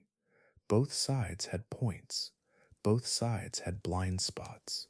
The transformation was complete, but was it right? As the commercial tinsel settles, as the shopping bags are finally unpacked, as the receipts are filed away, the central question remains: has Boxing Day lost its true essence, or has it simply found a new one? The servants are gone, the boxes are gone, but something persists: the human desire to mark the day after Christmas as special, different, whether through quiet charity or loud commerce. The impulse endures. But in what form? Chapter 12, Musing Over Modern Meanings. So here we are, Boxing Day, as we know it today. Walk into any mall on December 26th, and you'll see something totally different from those Victorian servant halls. The crowds, the chaos, the sales signs everywhere. But pause for a second. What happened to that original idea? When did giving leftovers to servants become this massive shopping event? That transformation, it tells us something pretty interesting about who we've become. Picture this contrast for me. Victorian England, December 26th. Empty manor houses. Servants walking through quiet corridors, small wooden boxes tucked under their arms. Compare that to today: parking lots packed at dawn, people camping outside stores, that mad rush through automatic doors. Same date on the calendar, completely different energy. One was about obligation, hierarchy, gratitude. The other, pure consumer frenzy. Both have their own kind of desperation, don't they? The servant knew exactly what Boxing Day meant. A cold ham sandwich, maybe some coins, definitely a long walk home to see family they hadn't visited in months. Clear purpose, even if it was kind of depressing. But us, we've turned it into something nobody really understands anymore. Ask 10 people what Boxing Day means, and you'll get 10 different answers. Shopping day, family day, hangover recovery day, soccer matches. None of them wrong, exactly, just scattered. There's something almost poetic about those empty Victorian halls. Can you imagine the silence?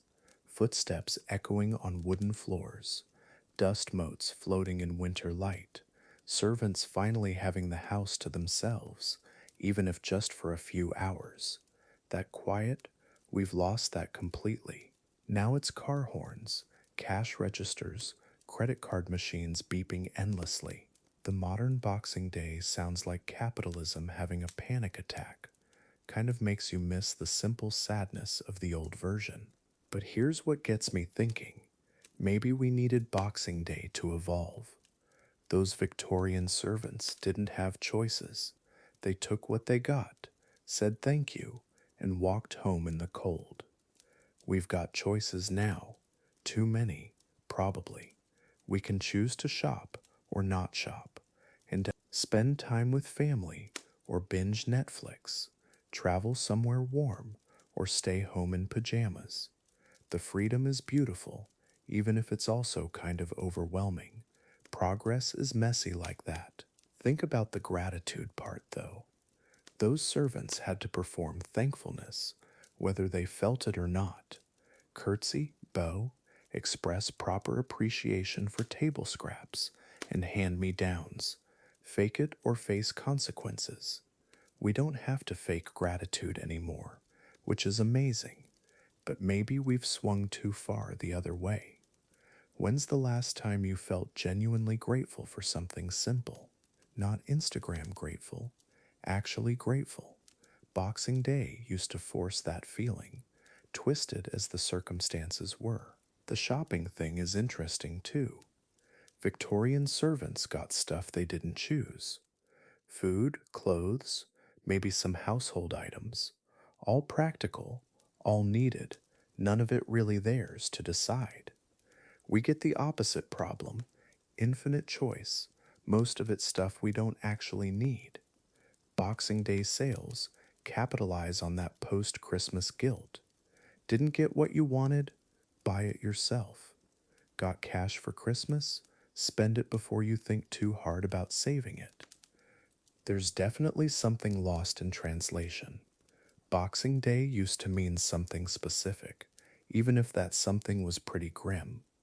Class differences, social obligations, a weird kind of charity that wasn't really charity at all. Now it means whatever you want it to mean, I guess. That's more democratic, sure, but it's also kind of hollow. When everything means anything, does anything really mean something? Philosophy gets dangerous when you're trying to fall asleep, but the question hangs there. Maybe that's okay though. Maybe holidays are supposed to evolve with us. Christmas used to be about religious celebration, then family gathering. Now it's this massive commercial event that somehow still manages to feel meaningful to millions of people. Boxing Day, following the same path, makes sense. From Servant Appreciation Day to Shopping Day to whatever we're making it into next. Each generation gets to decide what their holidays mean. That's actually pretty hopeful when you think about it. But I keep coming back to those quiet halls, the servants walking through them, boxes in hand, footsteps echoing. There was something pure about that moment, even surrounded by all the class inequality and social weirdness. A moment of transition. Christmas over, reality beginning again. That feeling of being between things. We still get that on Boxing Day, don't we? The holiday's done. Regular life hasn't quite started yet. That in between space where anything could happen. The crowds at modern Boxing Day sales have their own energy, not peaceful like those empty halls, but alive in a different way. People hunting for deals, families making it an event, friends turning shopping into an adventure. There's community in it, even if it's built around consumption instead of service. Human beings finding ways to connect, even in department stores. Maybe that's not so different from servants gathering in kitchens, sharing their Boxing Day stories over leftover Christmas cake. The question is, what do we want Boxing Day to be? Right now, it's kind of everything and nothing. Shopping day for some, sports day for others, recovery day for people who overdid Christmas, family time, alone time, travel day, stay home day, all valid but scattered. Do we need it to mean something specific? Or is the beautiful thing about modern Boxing Day that it can mean whatever you need it to mean? Personal holidays instead of prescribed ones. I think about those servants again, walking home with their boxes, probably cold, definitely tired, maybe a little bitter about the whole thing, but also going home to families they loved, to communities that knew them as more than just workers. Boxing Day gave them that transition, that bridge between servitude and selfhood. We don't need that specific bridge anymore, but we might need some kind of bridge, something to help us transition from holiday magic back to regular life. Maybe that's what Boxing Day is becoming. Not about boxes or servants or shopping or sports, just about transition, about having a day that's officially nothing special, which makes it special in its own way. A day to figure out what comes next, to process what just happened, to rest between the intensity of Christmas and the intensity of New Year's preparation. A breathing space in a calendar that doesn't usually allow for much breathing. So when you wake up on Boxing Day, whenever your next Boxing Day is, Maybe think about what you want it to mean for you, in your life, in this moment. Shop if shopping makes you happy. Stay home if home feels good. Visit family if family fills you up. Be alone if alone is what you need. The servants didn't get to choose. You do. That might be the most meaningful evolution of all, a holiday that trusts you to decide what it should be. And with that thought, we're almost at the end of this story. One more chapter left, the final piece of the Boxing Day puzzle, where this strange holiday is heading next, and what that might tell us about where we're all heading. But for now, rest in the space between what was and what could be. Let your mind wander through those quiet halls and crowded malls. Both are part of the story now. Chapter 13, Reflections of the Future. Here we are, Boxing Day, as we know it, hanging in this strange space between what it was and what it's becoming. Those Victorian servant boxes feel like ancient history now, but the day itself, still here, still changing. Every December 26th, millions of people wake up and do something with this tradition. The question hanging over everything is simple. What happens next? What does Boxing Day look like in 50 years? Picture this. It's 2074, Boxing Day morning. Some families still gather around the breakfast table, sharing stories about the gifts they're giving away. Others scroll through virtual reality charity experiences, donating to causes on distant planets. Weird to think about, right? But that's the thing about traditions. They bend without breaking. They find ways to survive. The core idea, giving back, showing gratitude, that DNA stays. The wrapping just gets updated for whatever world we're living in. You can already see it happening. Those cardboard charity boxes in shopping centers, some stores are replacing them with QR codes now. Scan and donate. No physical box needed. No cash required. Just point your phone and give. It's efficient, clean, but something's lost too. That tactile moment of dropping coins into a slot, the weight of your contribution, the sound it makes. Future Boxing Day will probably solve problems we can't even imagine yet, but it might lose some magic in the process. The shopping part, that's where things get really interesting. Black Friday already swallowed most of November. Cyber Monday claimed the internet. Boxing Day sales? They're fighting for relevance in a world where everything's on sale all the time. Maybe future Boxing Day becomes less about shopping and more about something else entirely. Digital Detox Day, Gratitude Reset, a deliberate pause in the endless cycle of buying and consuming. Imagine that, Boxing Day, as an anti shopping holiday. Full circle, in a way.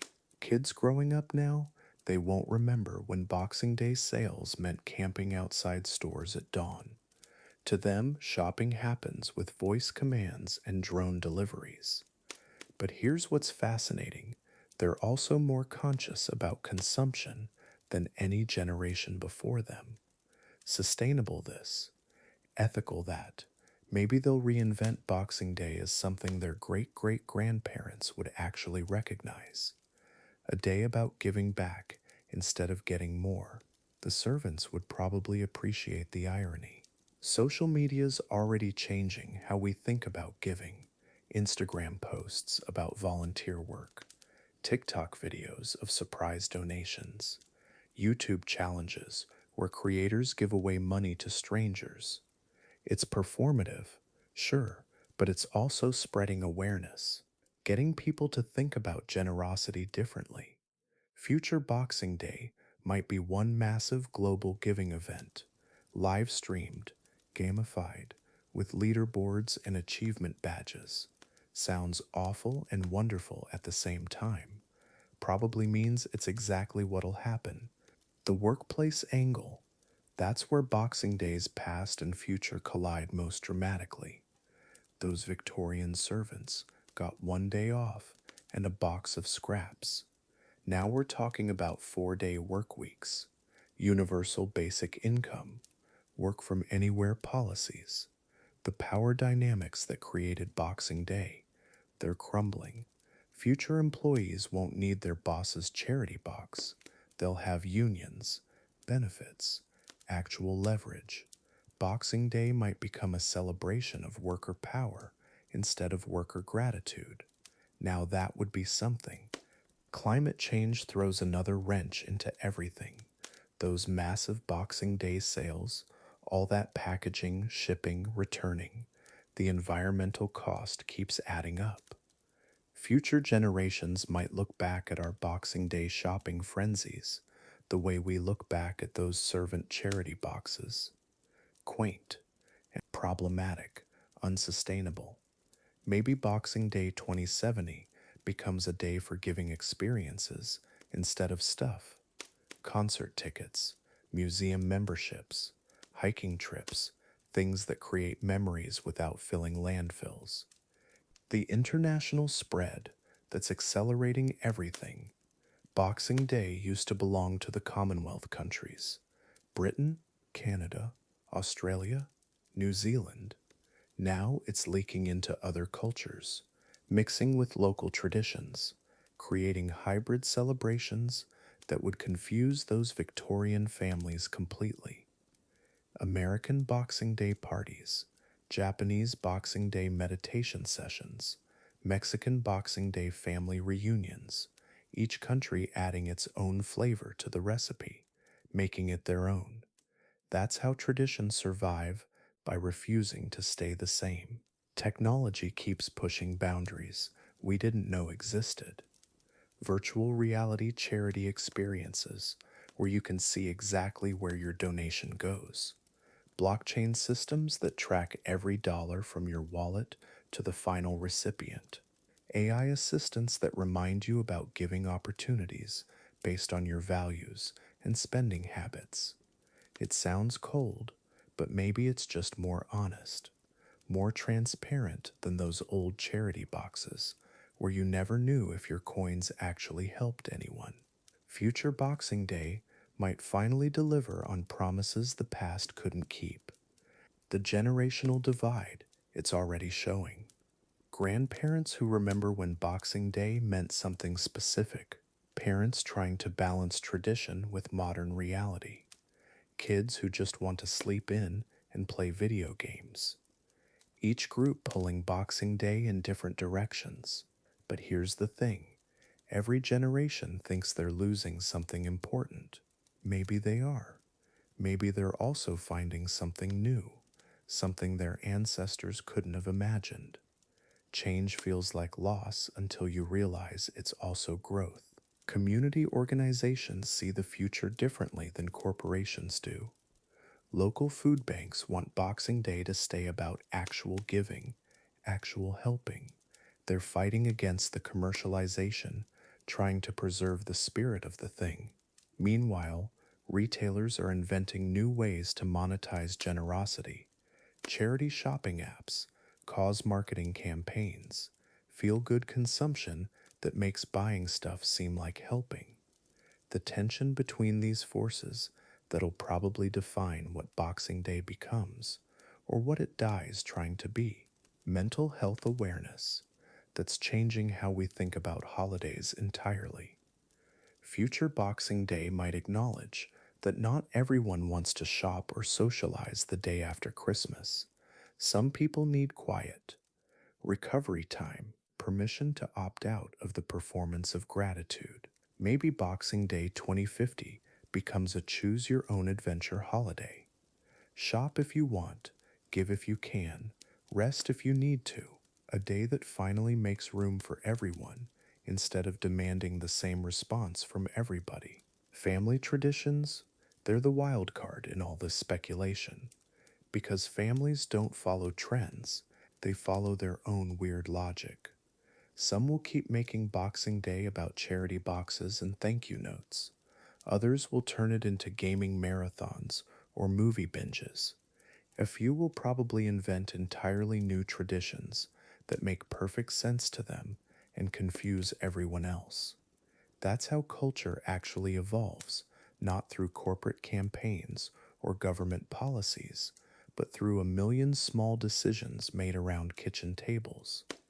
Museums and historians, they're quietly working to preserve what Boxing Day used to mean, documenting the servant stories, collecting those old charity boxes, recording interviews with people who remember when the holiday felt different, not to stop change, but to make sure we understand what we're changing from. Future generations will inherit their work. They'll know where Boxing Day came from, even if they take it somewhere completely unexpected. That preservation, it matters more than we probably realize. So, what does the future hold for Boxing Day? Honestly, probably everything and nothing like what we expect. The day will survive because humans need rituals, need excuses to be generous, need breaks from routine. But the specific shape it takes, the exact way we'll celebrate in 20 or 50 years, that's still being written by you, by everyone who decides what Boxing Day means to them. The servants started something. We're just the latest chapter in a story that keeps going. We're back where we started, that grand Victorian mansion. But everything's changed now. Winter has claimed it completely. Snow covers the gardens where servants once hurried with their Boxing Day boxes. The windows are dark tonight. No candles flicker in the servants' quarters. Just moonlight casting silver shadows across empty rooms. Time has moved on, but the stories remain. Listen, can you hear the whispers of history in the wind through those bare branches? The front steps are buried under fresh powder. Remember when these same steps bustled with activity? Servants rushing down to receive their annual boxes, employers watching from upstairs windows. Now there's only silence, deep, peaceful silence. Your footprints would be the first to break this pristine blanket of white. Even the iron railings wear thick gloves of snow. Winter has transformed this place into something almost sacred, a monument to memory. Step inside. The floorboards creak differently in winter cold. That grand staircase where Lady Margaret descended each Boxing Day morning. It's darker now. Dust motes dance in pale moonbeams, streaming through frost-etched windows. The air smells of old wood and forgotten stories. Can you picture it? This same hallway filled with nervous servants clutching their precious boxes, their breath visible in the morning chill, just like yours would be now. Down to the servants' hall, your footsteps echo differently here. Empty tables stretch into shadows. These wooden benches held anxious hearts every December 26th. Mary the scullery maid, Thomas the stable boy, each hoping their box would contain something useful, something valuable. Now cobwebs drape the corners like forgotten holiday bunting. Time has decorated this space with its own patient artistry. Silence has become the only resident. The kitchen hearth sits cold and dark. Once the heart of Boxing Day preparations, leftover turkey, yesterday's pudding, scraps deemed suitable for servants' boxes. Mrs. Henderson ruled this domain with flour-dusted hands and sharp efficiency. Her voice would have carried through these stone walls, directing the careful division of Christmas remnants. Now only your breathing breaks the stillness. Even the copper pots have grown green with neglect. Back upstairs to the master's study. Lord Pemberton's desk still faces the window where he watched his servants receive their annual charity. The leather chair creaks with phantom weight. His ledger might have recorded each box's contents. 3 shillings, a woolen scarf, yesterday's joint of beef, calculated generosity, measured kindness. The grandfather clock stopped long ago, but you can almost hear its steady tick, counting down centuries of tradition. Look out that frost covered window. The servants' cottages are barely visible through falling snow. Each one housed families who depended entirely on Boxing Day's meager offerings. Children pressed faces to glass, watching for fathers and mothers returning with their precious boxes. Hope mixed with resignation, gratitude measured against genuine need.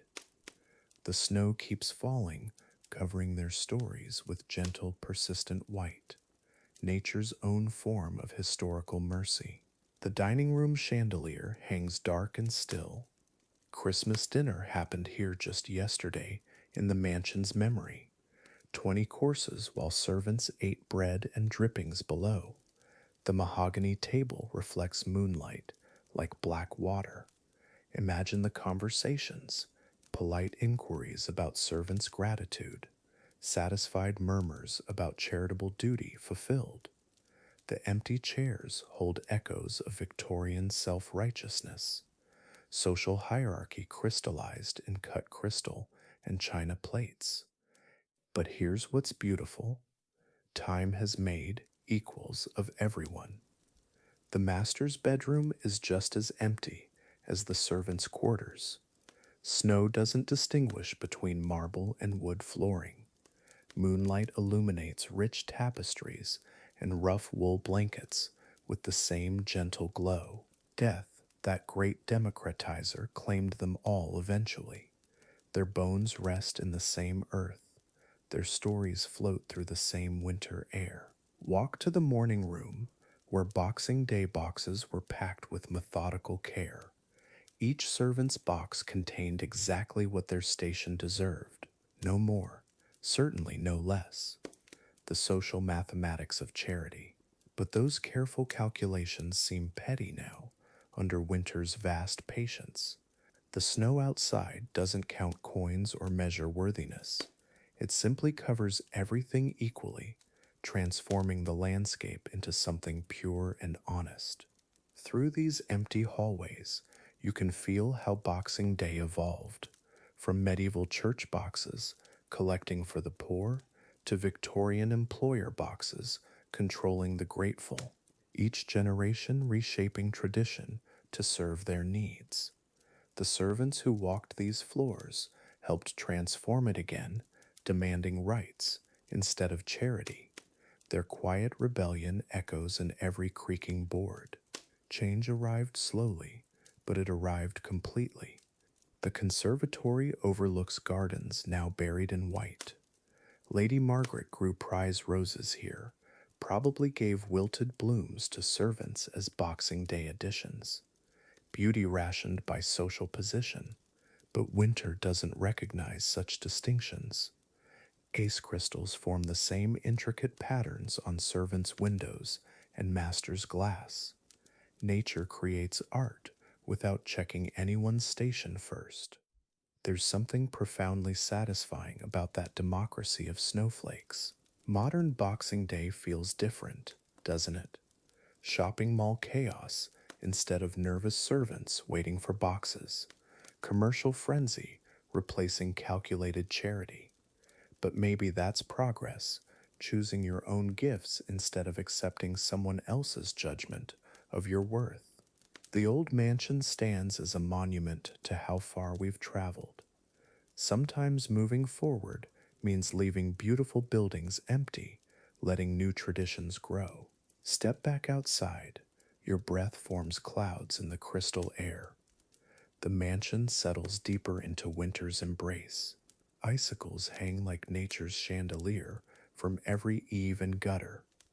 This building witnessed centuries of Boxing Day evolution, from genuine religious charity to calculated social control to modern commercial celebration, each December 26th adding another layer to the tradition's complex history, another chapter in humanity's slow, imperfect progress. The snow keeps falling, each flake unique, but part of something larger. Like individual Boxing Days, throughout history, each one different, but contributing to tradition's ongoing story.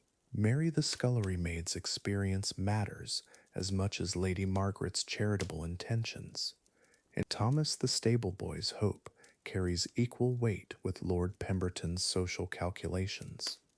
Every voice deserves remembering, every story demands telling, even whispered through winter wind. As you walk away from the sleeping mansion, footprints mark your path through pristine snow. Tomorrow, fresh snowfall will erase them completely, but tonight, they prove you were here, listening to history's quiet voices. The servants' stories live on in winter wind and creaking wood. Their resilience echoes in every snowflake. Rest now, let their whispered wisdom carry you toward peaceful dreams. Some traditions deserve gentle, grateful sleep. Chapter 15. The Snowfall's Lullaby. Snow's falling now, gentle, quiet, the kind that muffles everything, footsteps, voices, even your own thoughts. We're walking through that grand estate one last time. Empty halls, cold fireplaces, but there's something beautiful about the silence. The servants are long gone, the masters too, just us and the memories of all those Boxing Days, all those carefully wrapped boxes, all those awkward exchanges of gratitude and obligation. The mansion feels different in winter, smaller somehow, like the cold has drawn everything inward. Floorboards creak under our feet as we pass through the kitchen where those Boxing Day meals were prepared, the scullery where hands scrubbed dishes until they were raw, the servants' quarters where they counted their coins and folded their hand-me-downs. These walls remember everything, every thank you, every forced smile, every genuine moment of kindness, too. Outside now, the garden's buried under 6 inches of fresh snow. You can barely make out the paths where servants once hurried between the main house and their quarters, where they'd steal moments to themselves on rare afternoons off. The old stone bench is just a white mound now, the fountain's frozen solid, but there's peace here, the kind that only comes when a story finds its natural end. Each snowflake catches what little light there is, tiny crystals floating down like time itself. Soft, inevitable, beautiful in its own way. Makes you think about how Boxing Day evolved from those awkward charity boxes to what we know today. Black Friday sales, online shopping, gift returns. The servants would probably laugh at our version, or maybe they'd understand it perfectly. Different century, same complicated relationship with giving. The snow keeps falling, and I'm thinking about Mary, that kitchen maid we met chapters ago. Wonder what became of her. Did she ever get that better position? Did she marry the stable boy? Did she learn to read like she wanted? Her Boxing Day boxes, leftover pudding, a worn shawl, 3 shillings, not much, but maybe enough to dream a little, maybe enough to change her life in ways we'll never know.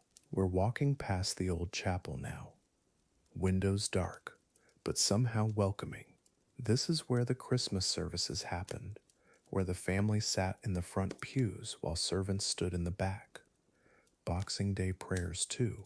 Gratitude and humility mixed together in ways that must have felt strange for everyone involved. Thank you for the leftover goose. Thank you for remembering we exist. Thank you for the reminder of our place. The wind's picking up, not harsh, just present, stirring the snow into gentle swirls that dance between the bare trees. Those trees were here for all of it. Every Boxing Day we've explored, every awkward handover, every genuine moment of human connection that happened despite the social rules.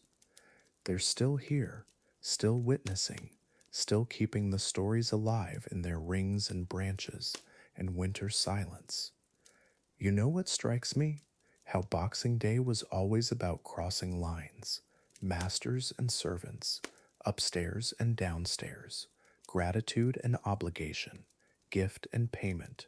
Even now, centuries later, we're still figuring out those boundaries, still trying to balance generosity with genuine care, still learning what it means to give without strings attached, still wrestling with the same human complexities that made those Victorian boxes so loaded with meaning. The snow's getting thicker. Our footprints are already filling in behind us, like we were never here. But the stories remain in old ledgers and letters, in family traditions passed down through generations, in the very idea that we should set aside time to remember the people who make our lives possible: the grocery clerks, the delivery drivers, the teachers, the cleaners. Different boxes, same spirit. We're almost at the edge of the property now, where the formal gardens give way to wild countryside. This is probably where some servants walked on their rare afternoons off, breathing free air, talking without watching their words, being themselves instead of their positions. The snow covers everything equally here. No master's ground or servant's ground, just earth and sky and the quiet democracy of winter weather. Listen, can you hear it? The snow falling. Barely a sound, but somehow you know it's happening, like whispered conversations in empty rooms, like the soft rustle of old paper boxes being opened for the first time in decades, like the gentle settling of history into memory. This is how stories end, isn't it? Not with grand pronouncements, but with quiet recognition of what was and what is. Maybe that's what Boxing Day was always really about: recognition, seeing the invisible people who keep everything running, acknowledging the web of labor and care that holds society together. Sure, those Victorian boxes were flawed, patronizing sometimes, but at their heart was an attempt to say, you matter. Your work matters. You deserve something beyond just wages. You deserve to be remembered. The snow's really coming down now. Big soft flakes that catch in your hair and melt on your cheeks. The kind of snow that makes the world feel hushed and holy, sacred almost, like nature's own Boxing Day gift. Free, beautiful, given without expectation of thanks or acknowledgement, just here, present, covering everything in gentle white possibility, hiding the old divisions under something clean and new. We've come full circle in a way, from those first Christmas boxes in churches, to servant gifts in grand houses, to modern holiday traditions. Each generation trying to figure out how to honor the people who serve us, how to give meaningfully, how to bridge the gaps between different worlds and experiences. The snow doesn't care about any of that. It falls on everyone equally, rich and poor, servant and master. Almost time to head back, but not quite yet. This moment, snow falling, story ending, understanding settling.